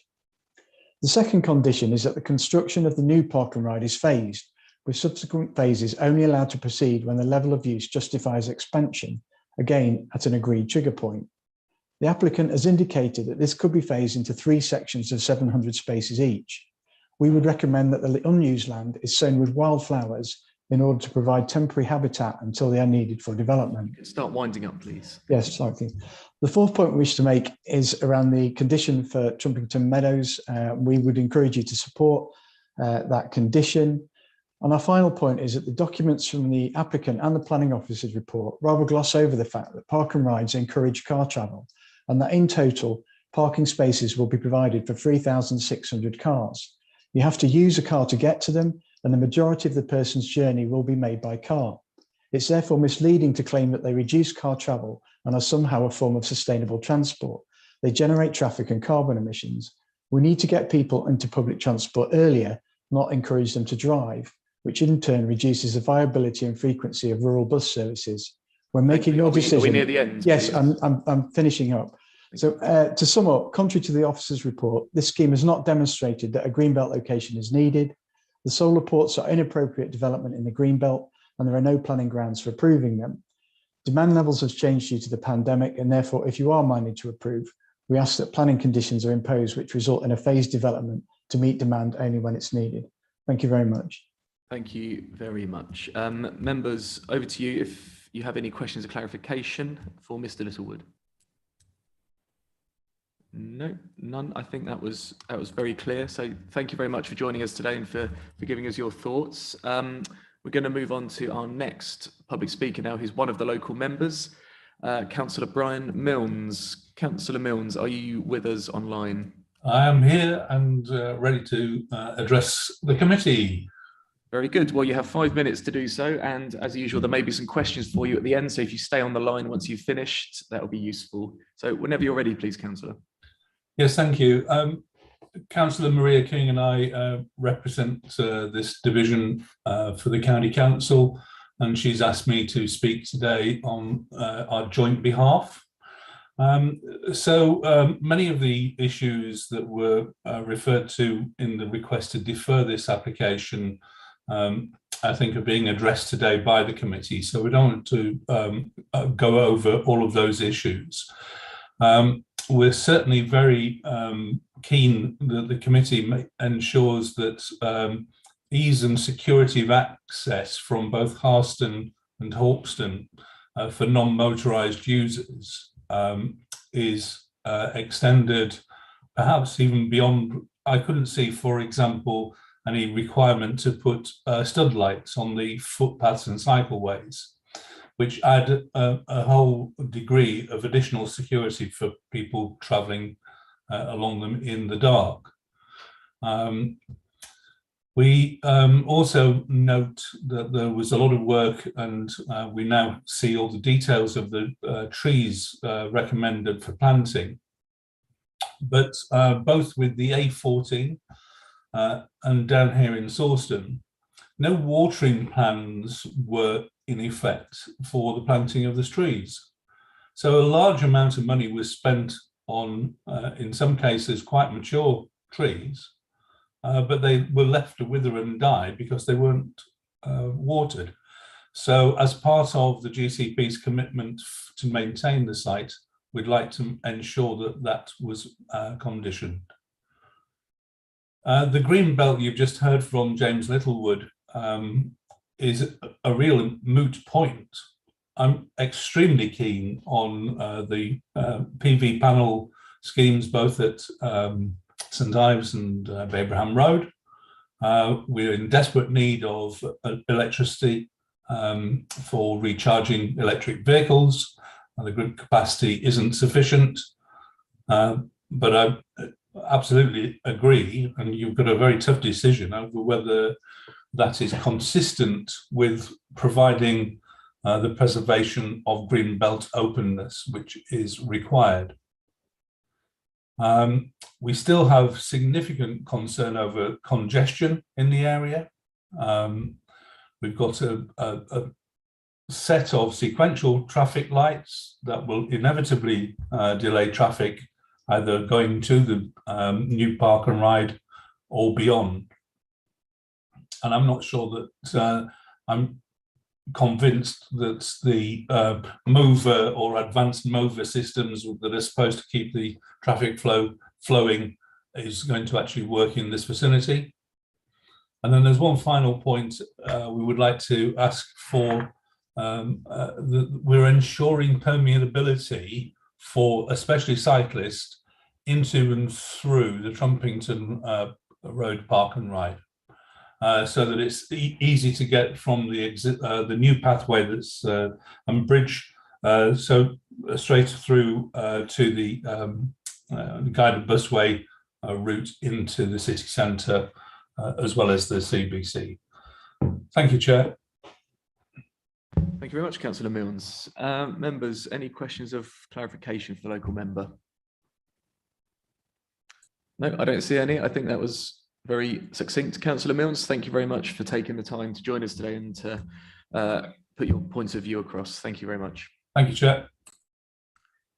Okay, with that, members, that concludes all our public speakers. So we're now going to move into the debate. Obviously, we do have the applicants still with us in the room, should we require them for any further information.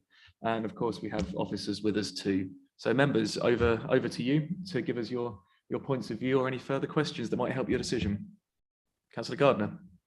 Thank you very much, Chair. Yes, it was just with regard to the traffic light junction. I would just be interested to hear from the applicant how they think the traffic light junction will work so that we don't get congestion around the junction of 11 of the M11. So this is the traffic light junction coming onto off the M11. Sure. Understood. Well, the applicants, I don't know if anyone is prepared to give that a crack.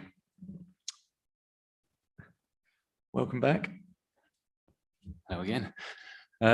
Just clarification, are we talking the junction into the travel hub? Yes, what I was concerned about, and I just want some clarification, you're having a traffic light junction to go into the travel hub. How is that going to prevent congestion around the M11 junction? Okay, so it's a twofold benefit. So the travel hub will take traffic off the A10. We know the traffic is already going to be there, so that junction will take traffic off. The traffic lights there will be synced with the traffic lights around junction 11, so they will improve the throughput and the flow, so that with the reduction in traffic going through the junction, the traffic lights will help and will effectively just allow the traffic to move through in a better manner, for want of a phrase. Does that satisfy you, or do you want to come back? Just ask one other question. So if a driver is coming southbound down the M11, would you expect that driver to go into Trumpington Park and Ride, or would you be expecting them to turn right and go into the new travel hub? So southbound, if the driver wants to turn right and go into the new travel hub, they can do, but we would expect them to go left and go into the existing Park and Ride site, because it's the easier journey for them. We are expecting junction 11 to be less congested, but we would still expect somebody to come off the M11 and go left, because it's the easier journey. It's the closest Park and Ride for them to get to. Thank you for that. Councillor Kindersley, please. Thank you, Chairman. Well, first of all, I would like to say thank you very much to all the officers and third-party representatives and people who've put so much effort into this report, and I'm conscious that as the promoter of the deferral ever such a long time ago, I'm grateful for the work that's been put in. So thank you for that. But, and it is a really big but, this is an application which belongs in years past. It doesn't belong in 2022 anymore. We as an authority have declared a climate emergency, as indeed have all of our neighbouring authorities and our constituent authorities practically. We cannot justify building a giant car park anymore. And we particularly can't justify building a giant car park in the middle of the green belt. Now, I accept that park and rides are an appropriate use in the green belt. And further, I accept that I think all of the other ones, except for the Trumpington Park and Ride, are in the green belt. But where do you stop? Do you stop when the green belt is just one giant car park delivering people somehow to places that they want to go? And there will come a point, and I think we've arrived at that point, where you have to say enough is enough. Mr. Littlewood from Cambridge Past, Present and Future made the very clear point that actually this is partly inappropriate because it has not been demonstrated that it absolutely must go here. I made reference to the Foxton car park at Foxton Station that was being promoted as a car park for the biomedical campus. I think we have to be honest about that. And that's not in the green belt. There's been also, Mr. Littlewood made reference to the fact there was a proposal discussed at one point for a multi-storey car park at Trumpington Park and Ride, also not in the green belt. So there are alternative sites. But the bottom line is that this is to deliver people to the biomedical campus. And there is actually, if we are going to build in the green belt, surely it would be better to put the car parking close to where the people are working without an interim public transport stage. It is the first mile and the last mile that really counts in projects such as this, and we are proposing to make a real hash of the last mile. I understand why the biomedical campus does not want a giant car park on site. It's because the land is just much more valuable if it's not a car park. But I, at the same time, don't accept that parishes such as Hawkston, Great Shelford, Harston have to carry the can for all of that, because that is what we are asking them to do. Moving on, and I put here in brackets the unassailable legal point that Mr. Littlewood makes about the solar carports, which is they are very clearly an inappropriate use of the green belt. We still do not have any clarity about demand levels. And without that clarity, we are again going to make a hash out of this. I don't think that any of us really believe that demand levels are going to go back to pre-pandemic stages. So I would have at least liked to have seen a very clear exposition as to what we do expect. And the point about that is that the promoters of the report do expect there to be a change, which is why they have made a concession in relation to the delivery of this site in potential 3 stages. There are a number of other issues that I'm sure other members will want to explore, but I'm afraid I'm not going to vote for this. I think it's the wrong proposal, in the wrong place, delivering the wrong thing. And that's not what we should be about, either as a county council or as an authority that takes climate emergency seriously. Thank you very much, Councillor. Members, does anyone else have any additional thoughts or indeed any different thoughts to what we've just heard there? Councillor Bradnam, please. Whilst I sympathise with much of what Councillor Kindersley says, I just want to make the observation that we already have solar panels on the Park and Ride site at Babraham, which is also in the Green Belt. And indeed, I remember when we gave permission for the Arthur Rank Hospital at that location in the Green Belt, very good justification was made for why we should allow that application there. So I just wanted to make that observation. There is a precedent for solar panels at Park and Rides in the Green Belt. Also, I note that, as Councillor Kindersley has pointed out, we are trying to mitigate climate change and reduce use of carbon. And for that end, our taxi drivers, both in the city and in district council, are being encouraged to move over to electric or hybrid cars, and they need to be charged. And we have often said that it would be useful to have solar EV charge, solar powered EV charging on these sorts of sites, so that those driving private hire and, well, not so much hackney carriages, but certainly private hire vehicles could charge up.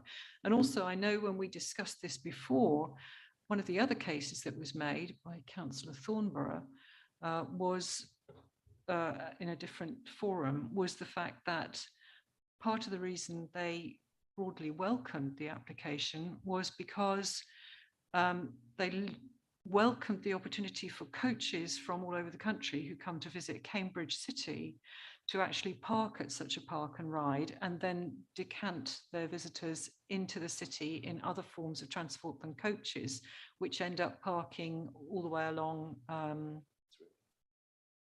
well, yes, Queen's Road and the other road, along by the backs, because that was very unwelcome. So I have not quite yet decided which way I'm going to vote on this, but there are other reasons why extracting traffic from the M11 before it comes into the city of Cambridge is actually quite welcome. But I'm mindful of the other points that people are making. Thank you, Chair. Thank you very much. Members, it'd be interesting to hear some further points of view from other members, if there are any. Councillor Corney, please. Again, this is a difficult one. If it wasn't difficult, it wouldn't be here with us now, would it? I guess that's the nature of the beast, isn't it? I'm you know, like Councillor Babman, I'm very on the fence here at the moment. You know, it's quite obvious it's going to help biomedical campus, but equally, whilst I accept, yeah, they could have a car park closer to themselves. You know, by doing that, are we stifling their growth? And that's something that we want to be doing. You know, sort of later down the line. You know, we also sort of need to constantly. You know, there's that thing that not everybody lives on the doorstep of Cambridge. There's people that come from St Neots, from here where we're sitting today. You know, there's a need to travel into Cambridge. Have to consider that as well. So I think it's a real difficult call, and I appreciate all of the arguments on both sides at the moment. So I'm really struggling to sort of make a decision at the moment. So I'm hoping some of our colleagues have got some further input to sort of try and clear the water a little bit more and make an easy decision. Sure. I don't think an easy decision is what we have in front of us today, but a decision we need to make nonetheless. I think at this stage, given we have had some concerns raised, I would like to offer the applicants an opportunity to come back to us. I see two of your colleagues have appeared online as well. You've obviously heard some of the concerns that have been raised by committee members. So I wondered if anyone would like to attempt to address those specifically. Is that a hand being raised by, yes. I can't see the name, I'm sorry. Thanks, Chair. It's David Allett, Assistant Director for Transport Strategy at the County Council. David, good afternoon. Hi all. I'll leave the technical detail to colleagues from the applicant and from the TA team, but I just want to emphasise the importance of this scheme strategically. Park and Ride, in fact, a network of park and rides has formed and does form a key part of taking traffic off the network moving forward. The pandemic, the novel pandemic, does present some opportunity in the long term for us to learn behaviours, but I do not think that the pandemic in itself is going to take the vehicles and those challenges away of congestion and the associated environmental damage. And what Park and Ride does is it provides an opportunity to capture a density of cars at a point where you can pull them together, take them off the network and provide public transport services in a way that the transport services are viable, work and can compete with the private car. So the only point that I've got to add from a strategic perspective is that this scheme remains as important as it always had as part of our long-term plan, as part of our local transport plan. And I'm hopeful that if there are technical queries about how that's delivered, that colleagues from the developer side or from the assessment side undertaken by the team can clarify. Councillor Kindersley.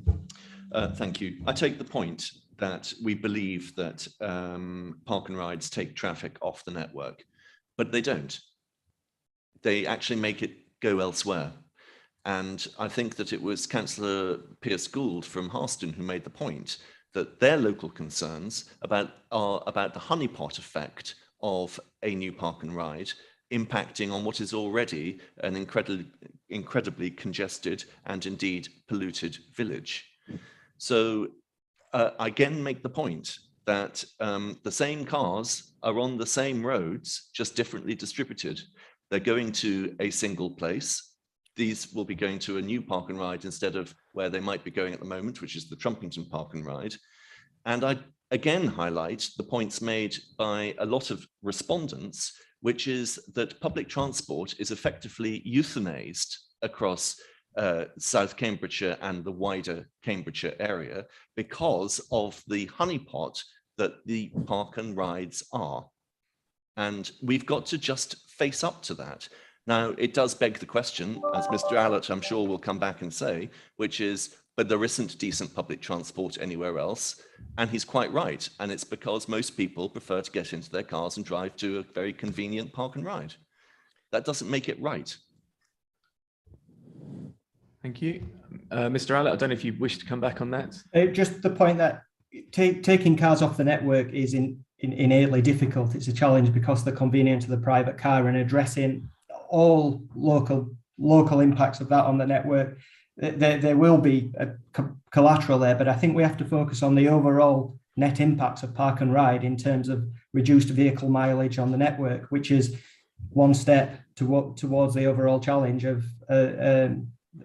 getting to net zero. It's a step-by-step approach, and there's no silver bullet. But I reaffirm the net impact of these park and ride sites is a positive one. Okay, appreciate that. I see Cheryl French has appeared. Does that mean you wish to contribute, Cheryl? I think it might be helpful just to think on the climate change debate, which is obviously one of the key issues. So transport is one of the major carbon emission factors we've got in Cambridgeshire. It contributes significantly to Cambridgeshire's carbon footprint. And designing out that carbon footprint is really important. So one measure is obviously wanting people to move on to electric vehicles and to go on to electric buses and electric bikes. So one of the positives about having a network of park and rides is that you can put EV charging hubs into those areas. And that's what this has got. It's got about 100 EV chargers for buses, vehicles, motorbikes. And so on that front, strategically, it's part of the, let's say, solutions around how we're going to reduce transport emissions. It's got to be as well as reducing car miles, don't get me wrong, but I think we do need to look at that Cambridgeshire carbon footprint and what mechanisms are going to help us reduce that carbon footprint. I posit that this is one of the options that could support that. That's very useful. Thank you for that, Cheryl. Members, I think we're going to have to at some point come to a conclusion on this. So members, if anyone has any further or additional points they wish to make or any further questions of officers or indeed the applicant that hasn't already been answered, I would encourage you to ask those now. Councillor Gardner. Thank you very much, Chair. Yes, well, I wholeheartedly agree with what Cheryl French said. You know, at the end of the day, if we're expecting people to change to electric cars, we have got to provide them with electric charging points. And if we don't provide them here, where are we going to provide them? So, you know, it's all part of that process, as far as I can see, of getting people out of petrol and diesel cars and onto electric. But you've got to provide them with the additional charging point. Okay, thank you for that point. Councillor Bradnam. Thank you. And yes, I agree with the point that Cheryl French made, and you will have heard it from my previous contribution. The other point is that with the best will in the world, even with an excellent bus network, we are not going to be able to provide public transport. We might like to, we might wish to provide a bus network that covers every village as frequently as they would like to travel.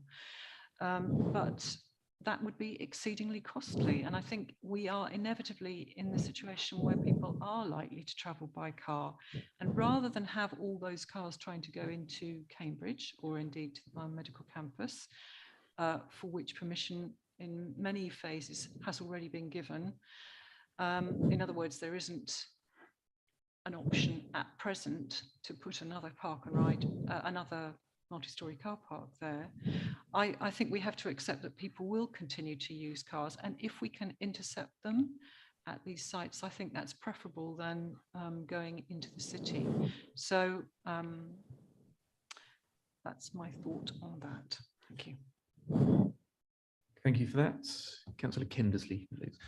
Thank you. I accept all the points about the 100 EV points. There will be 700 vehicles in the first tranche, so obviously 600 of them we hope will remain petrol or diesel because they won't be able to plug in, but you know, small steps. My point is that this is in the green belt, and it is not necessary to have it in the green belt, and that is the fundamental point to this. I secondly believe that it's completely unsustainable as a development in this era of climate change and climate emergency. And I completely understand Councillor Bradnam's point, it would be lovely to have a perfect public transport network. I understand that is the ambition of our mayor. Just building another giant car park is giving in. And as I said right at the beginning, this is a scheme that belongs in the past. It's not what we should be doing in 2022. And the point, I think, again, made by Harston Parish Council, Councillor Bradnam says better here than to have all those vehicles going into the city or the biomedical campus. But better for who? It's not better for the drivers because they want to get somewhere else that they can't actually get to until they get out of their cars. And Harston and Great Shelford and all those parishes have to deal with the consequences of the honeypot that will be this park and ride.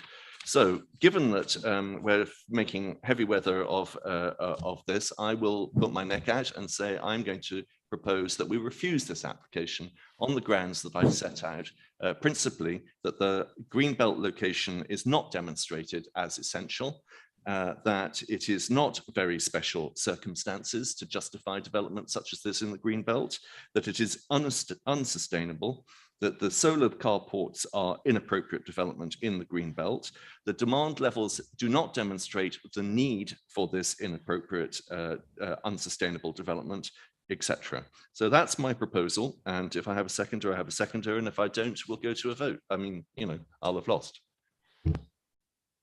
Okay, well, with that, members, you've heard a powerful case put forward by Councillor Kindersley there. Does any other member wish to second that proposal to refuse the application on the grounds just outlined? It doesn't, late, is that yes? Councillor Corney? I think reluctantly, yes. I think I've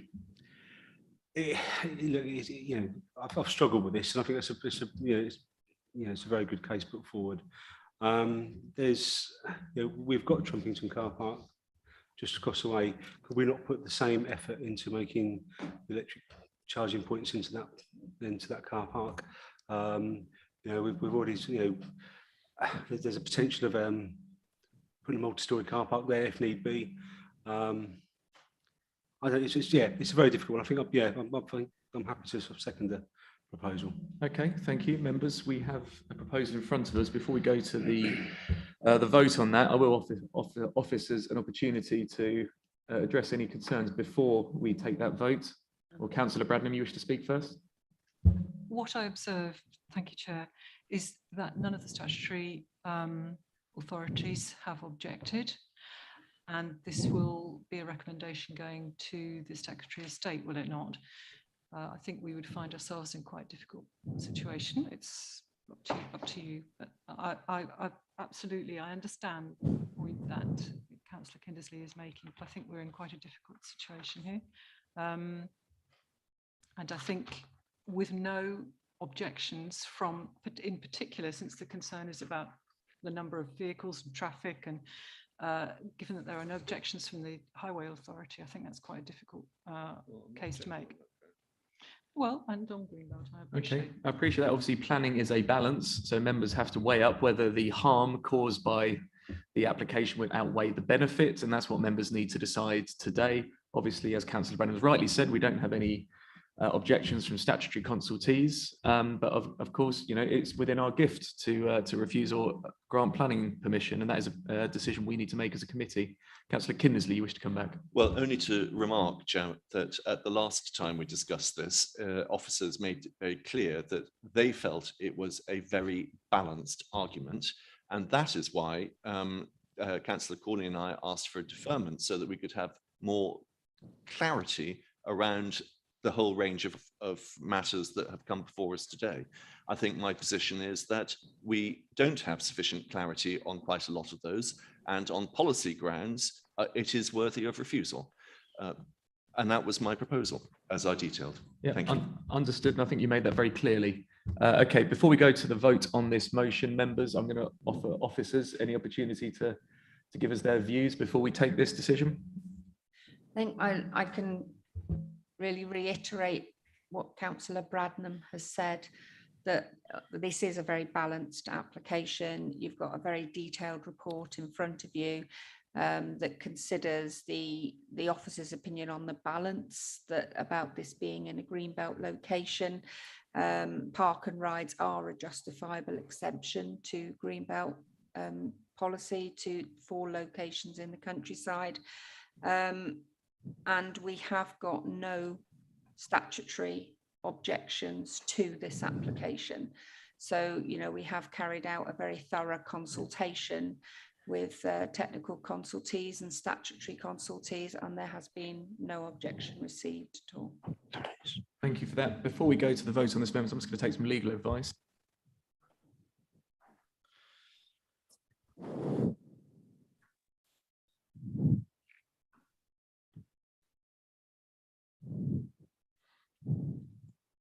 Okay, members, we have a proposal in front of us put forward by Councillor Kindersley to refuse the application on the various issues, legal planning issues that he has raised. It was seconded by Councillor Corney. So members, I'm going to take a vote on that now by show of hands. So members, if you agree with that motion and you think the application should be refused, please show now. 3, 4, and those who don't agree with that? 4, 5. So that motion is lost. Okay, members, given that, does anyone wish to propose an alternative, i.e. we accept the recommendations within the report as detailed? Councillor Gardner? Okay, we have a proposal of that from Councillor Gardner. I'll just unlock my computer. Does anyone wish to second that? Councillor Gowing. Okay, members, so we now have a counter proposal on the table in front of us. That is, we accept the recommendations in the report detailed at item 11.1. I don't think there's any more debate we need to have on this, simply take a vote. So members, again, by show of hands, can members please show if they agree with this recommendation? That's 4, and those against?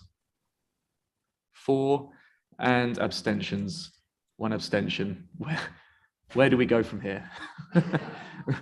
Well, presumably the chair has the casting vote. I'm looking to legal officer. Okay. Well, I voted against that, so that has fallen. So we're now in a position where we don't have I don't have a recommendation one way or the other. So I'm going to need some advice here on how we proceed. Anyone at all? Are you going to use your casting vote, or you prefer not to? I've used my casting vote on that particular vote, which was to approve the application.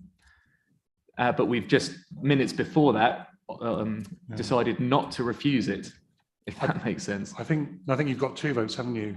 If you've used your first vote and there's a tie, you're entitled to use your casting. Okay, let me just take some advice on that before we tie ourselves up.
Sorry, members, I think we may have to have a quick recess while we try and unstick ourselves from this one.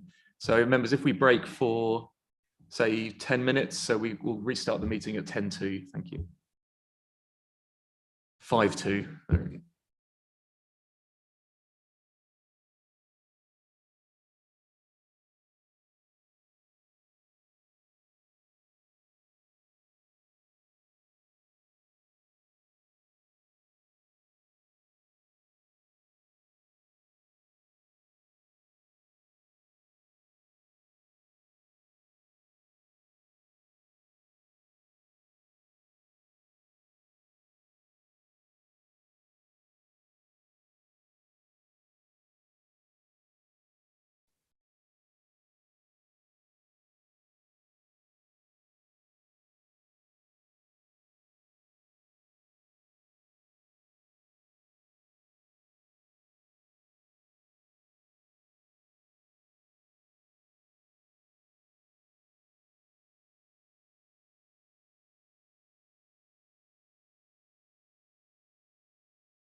sorry, my observation was that on the second vote, when we were voting to approve, sorry, could we take this offline? Should we vote again, Chair? Because I think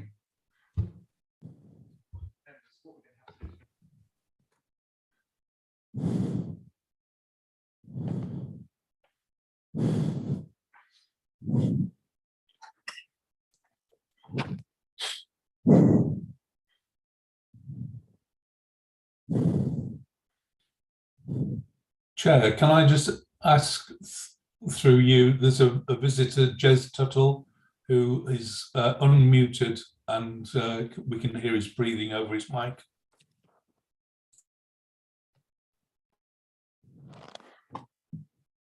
Thank you.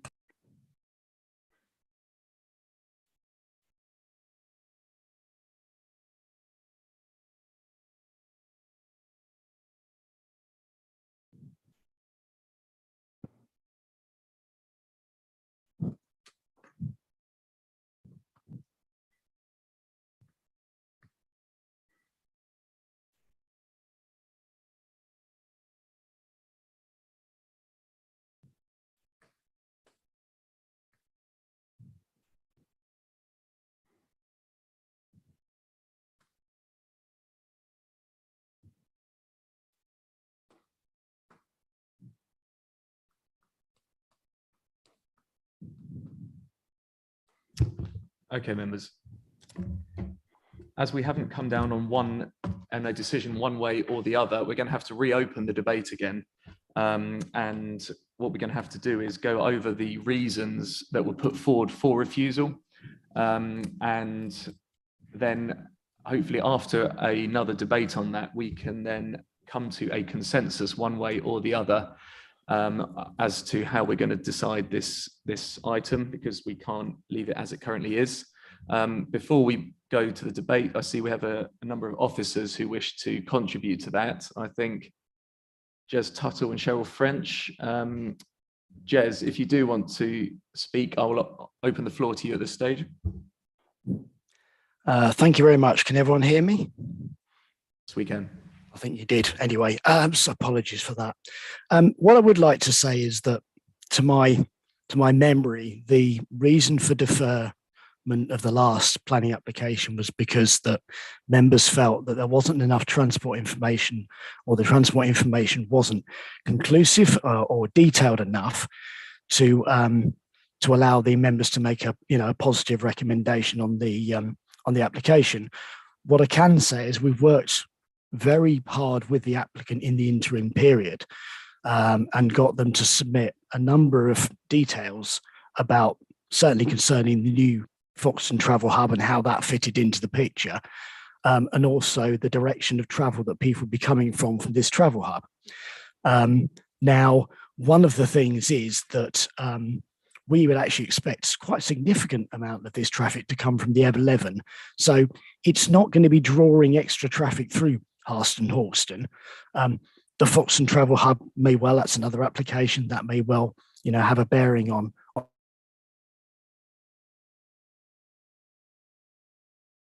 Sorry, I muted myself. Sorry, apologies. Not sure how much you heard of that, but this planning application, the extra information that the applicants have given us showed that the majority of traffic is actually coming from the M11. So it's not going to draw extra traffic through Harston and Hawkston, but it's going to draw traffic off the main highway network, and in fact, Highways England's network to the most part. So it will actually capture traffic it won't draw traffic through Harston and Hawkston, but it will just prevent traffic that would have gone into Cambridge. It will divert that off, round the junction into the site. So it's something which will take traffic off Cambridge's network, or sorry, the network in Cambridge. They might have gone to the biomedical campus, causing lots and lots of congestion there. We know the Trumpington Park and Ride is oversubscribed, so we need somewhere else to put the vehicles that are already being attracted to this area. And that's why this park and ride is cited where it is. And it fits in with our strategy for the city of a number of these sites which are going to be coming forward. There's the Eastern Access strategy as well. We're looking at that at the moment.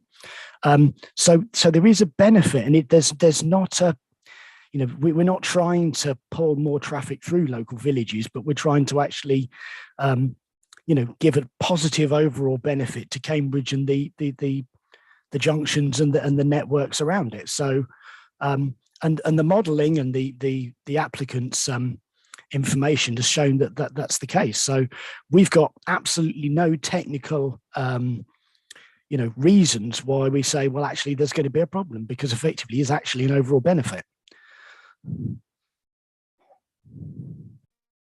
Okay, thank you, Fletcher. I think that's useful. Cheryl, do you want to add anything at this stage? Yes, please. So I was just thinking about the climate change points that have been put across. And I think we're all conscious that we have the legal requirement to get to net zero by 2050. And Cambridgeshire County Council recently was looking at the area to get and approved at full council to get to 2045 for net zero. Now, the challenge we have, and I think the challenge we've got with this application, is that not all policies and strategies have yet been able to adjust to those policy requirements or that legislative requirement. And so what I'm thinking is there an option to say, if climate change is one of the key determinants here, that we have if the promoters are willing, is to look at the carbon calculations for putting the park and ride site, constructing it and operating it, and what future carbon emissions they will avoid from vehicle transport, to look at that total equation and say, on balance, if it is neutral, that's good. If it's going to add carbon emissions, which is the challenge that we're all trying to address, why don't we then look to see whether there are carbon offsets that can be realised locally to manage that additional carbon challenge? So there may be a way of trying to see if climate change is there and we don't have the policy opportunities in place yet, that we can look for carbon calculations to address this. Thank you. I think that would be useful, albeit I think the main reason given for wanting the refusal was the inappropriate impact on the green belt. And I'm not sure that condition would alleviate that concern, albeit I, appreciate the effort. But I'm going to actually invite the applicant to come back now. He's rejoined the table. So I just don't know if there's anything further you can add that might help us with our decision. Can I raise a point of order? I'm going to be really awkward here. Okay. Councillor Sanderson. My apologies in advance. First of all, I think you're doing a fine job today. It's not a really easy committee. Point taken. I just wanted to come back on the issue we have about the voting. How can it be right that we have a tied vote and the chair cannot exercise or break that tie? You voted originally, didn't you? Surely you have another vote in the event of a tie in order to break that tie. We don't have a tie per se. The original motion was to refuse the application, which was lost 5-4.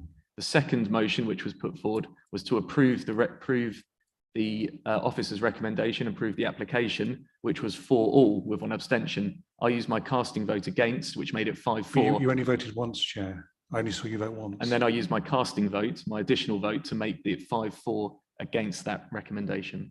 I'm sorry, I must have missed that then. So we effectively have turned down the application then, is that correct? We've turned down the motion to approve. So we haven't refused it, but we've agreed not to approve it.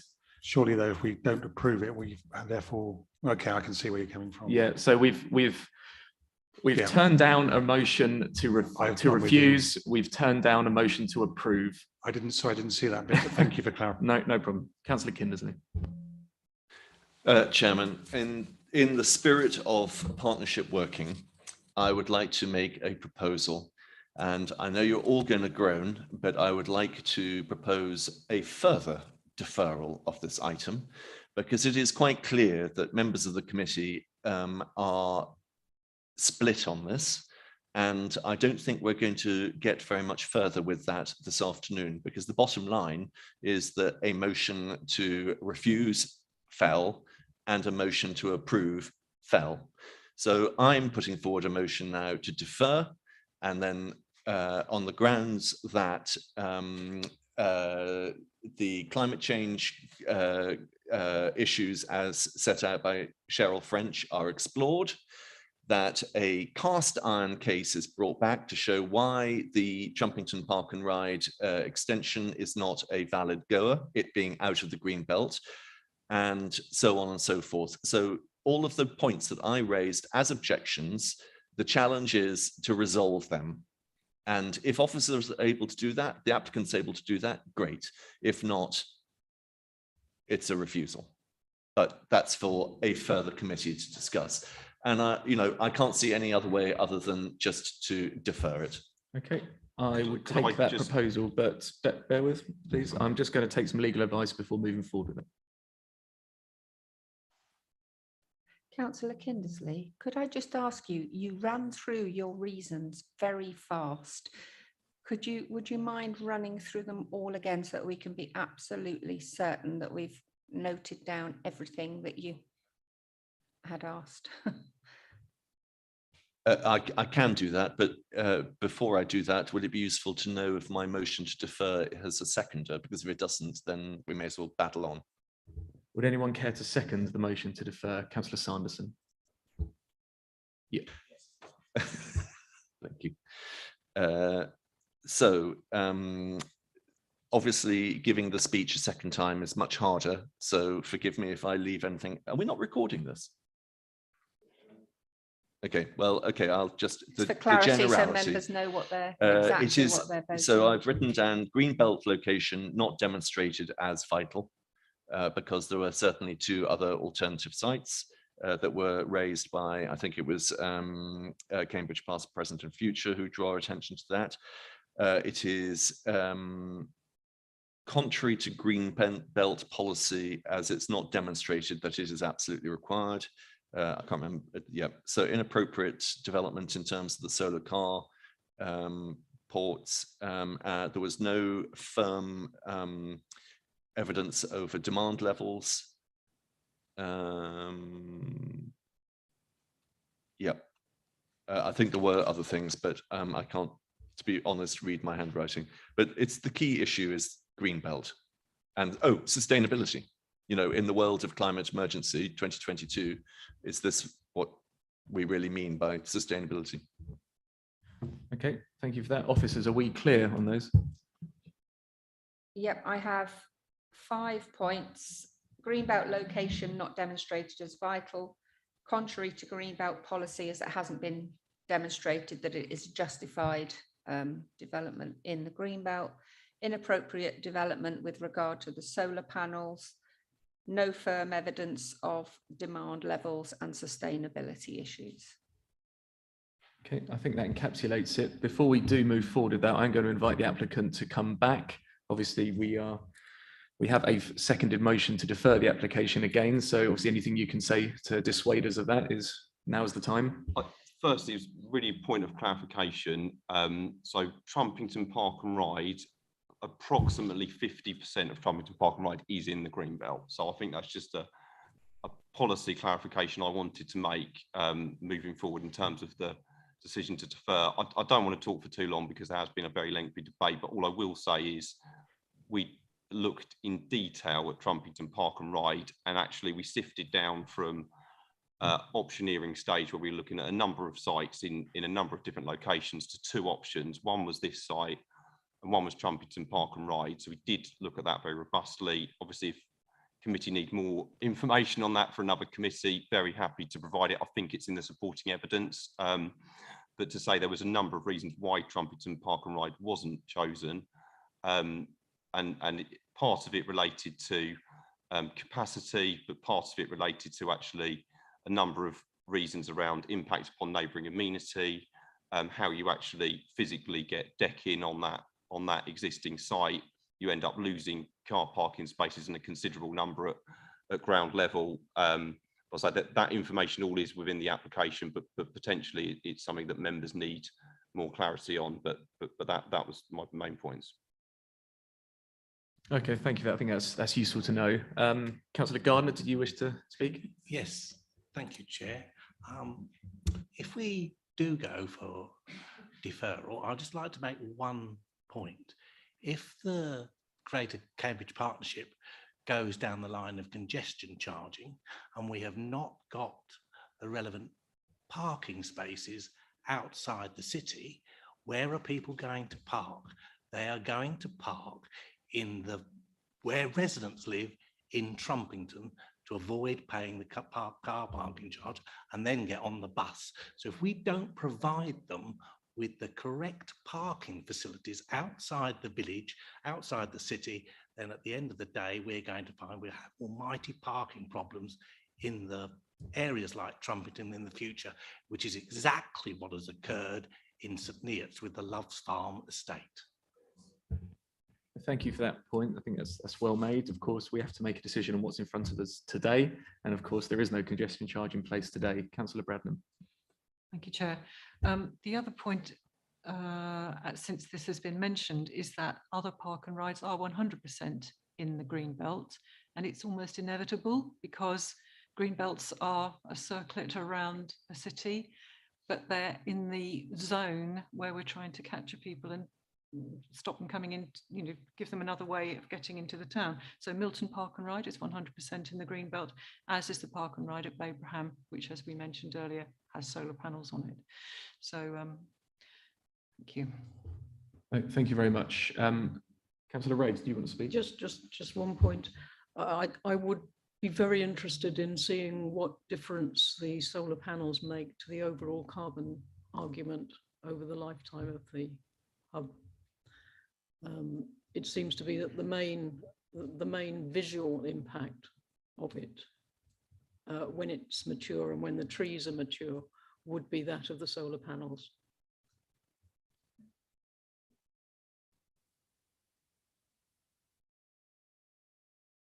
That if somebody can answer what contribution the solar panels make, then that would be interesting, whether it's critical.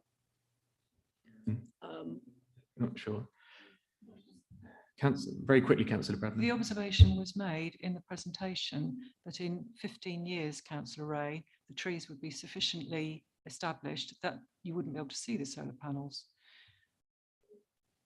I don't really want a long debate on solar panels, if that's okay, members. We have a motion in front of us that has been seconded to defer the application.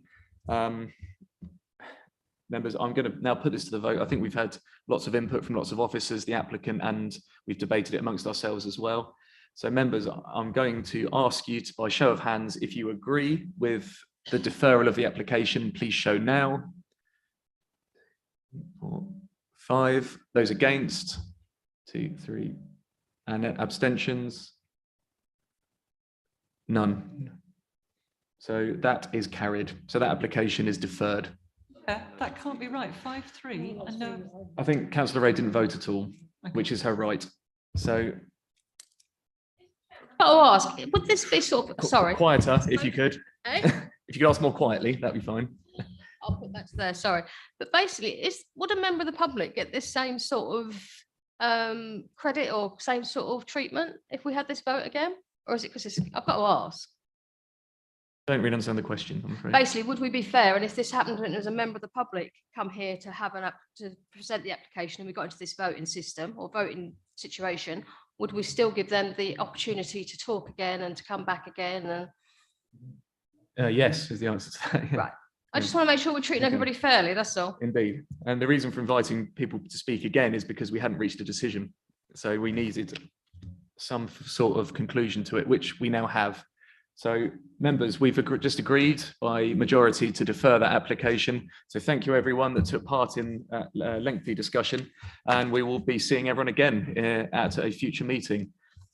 Before you escape, Councillor Sanderson, we do have one more item on the agenda, which is item 7, and that is the summary of decisions taken under delegated powers. Officers, I don't believe there's any introduction to this, but it is a section of our agendas.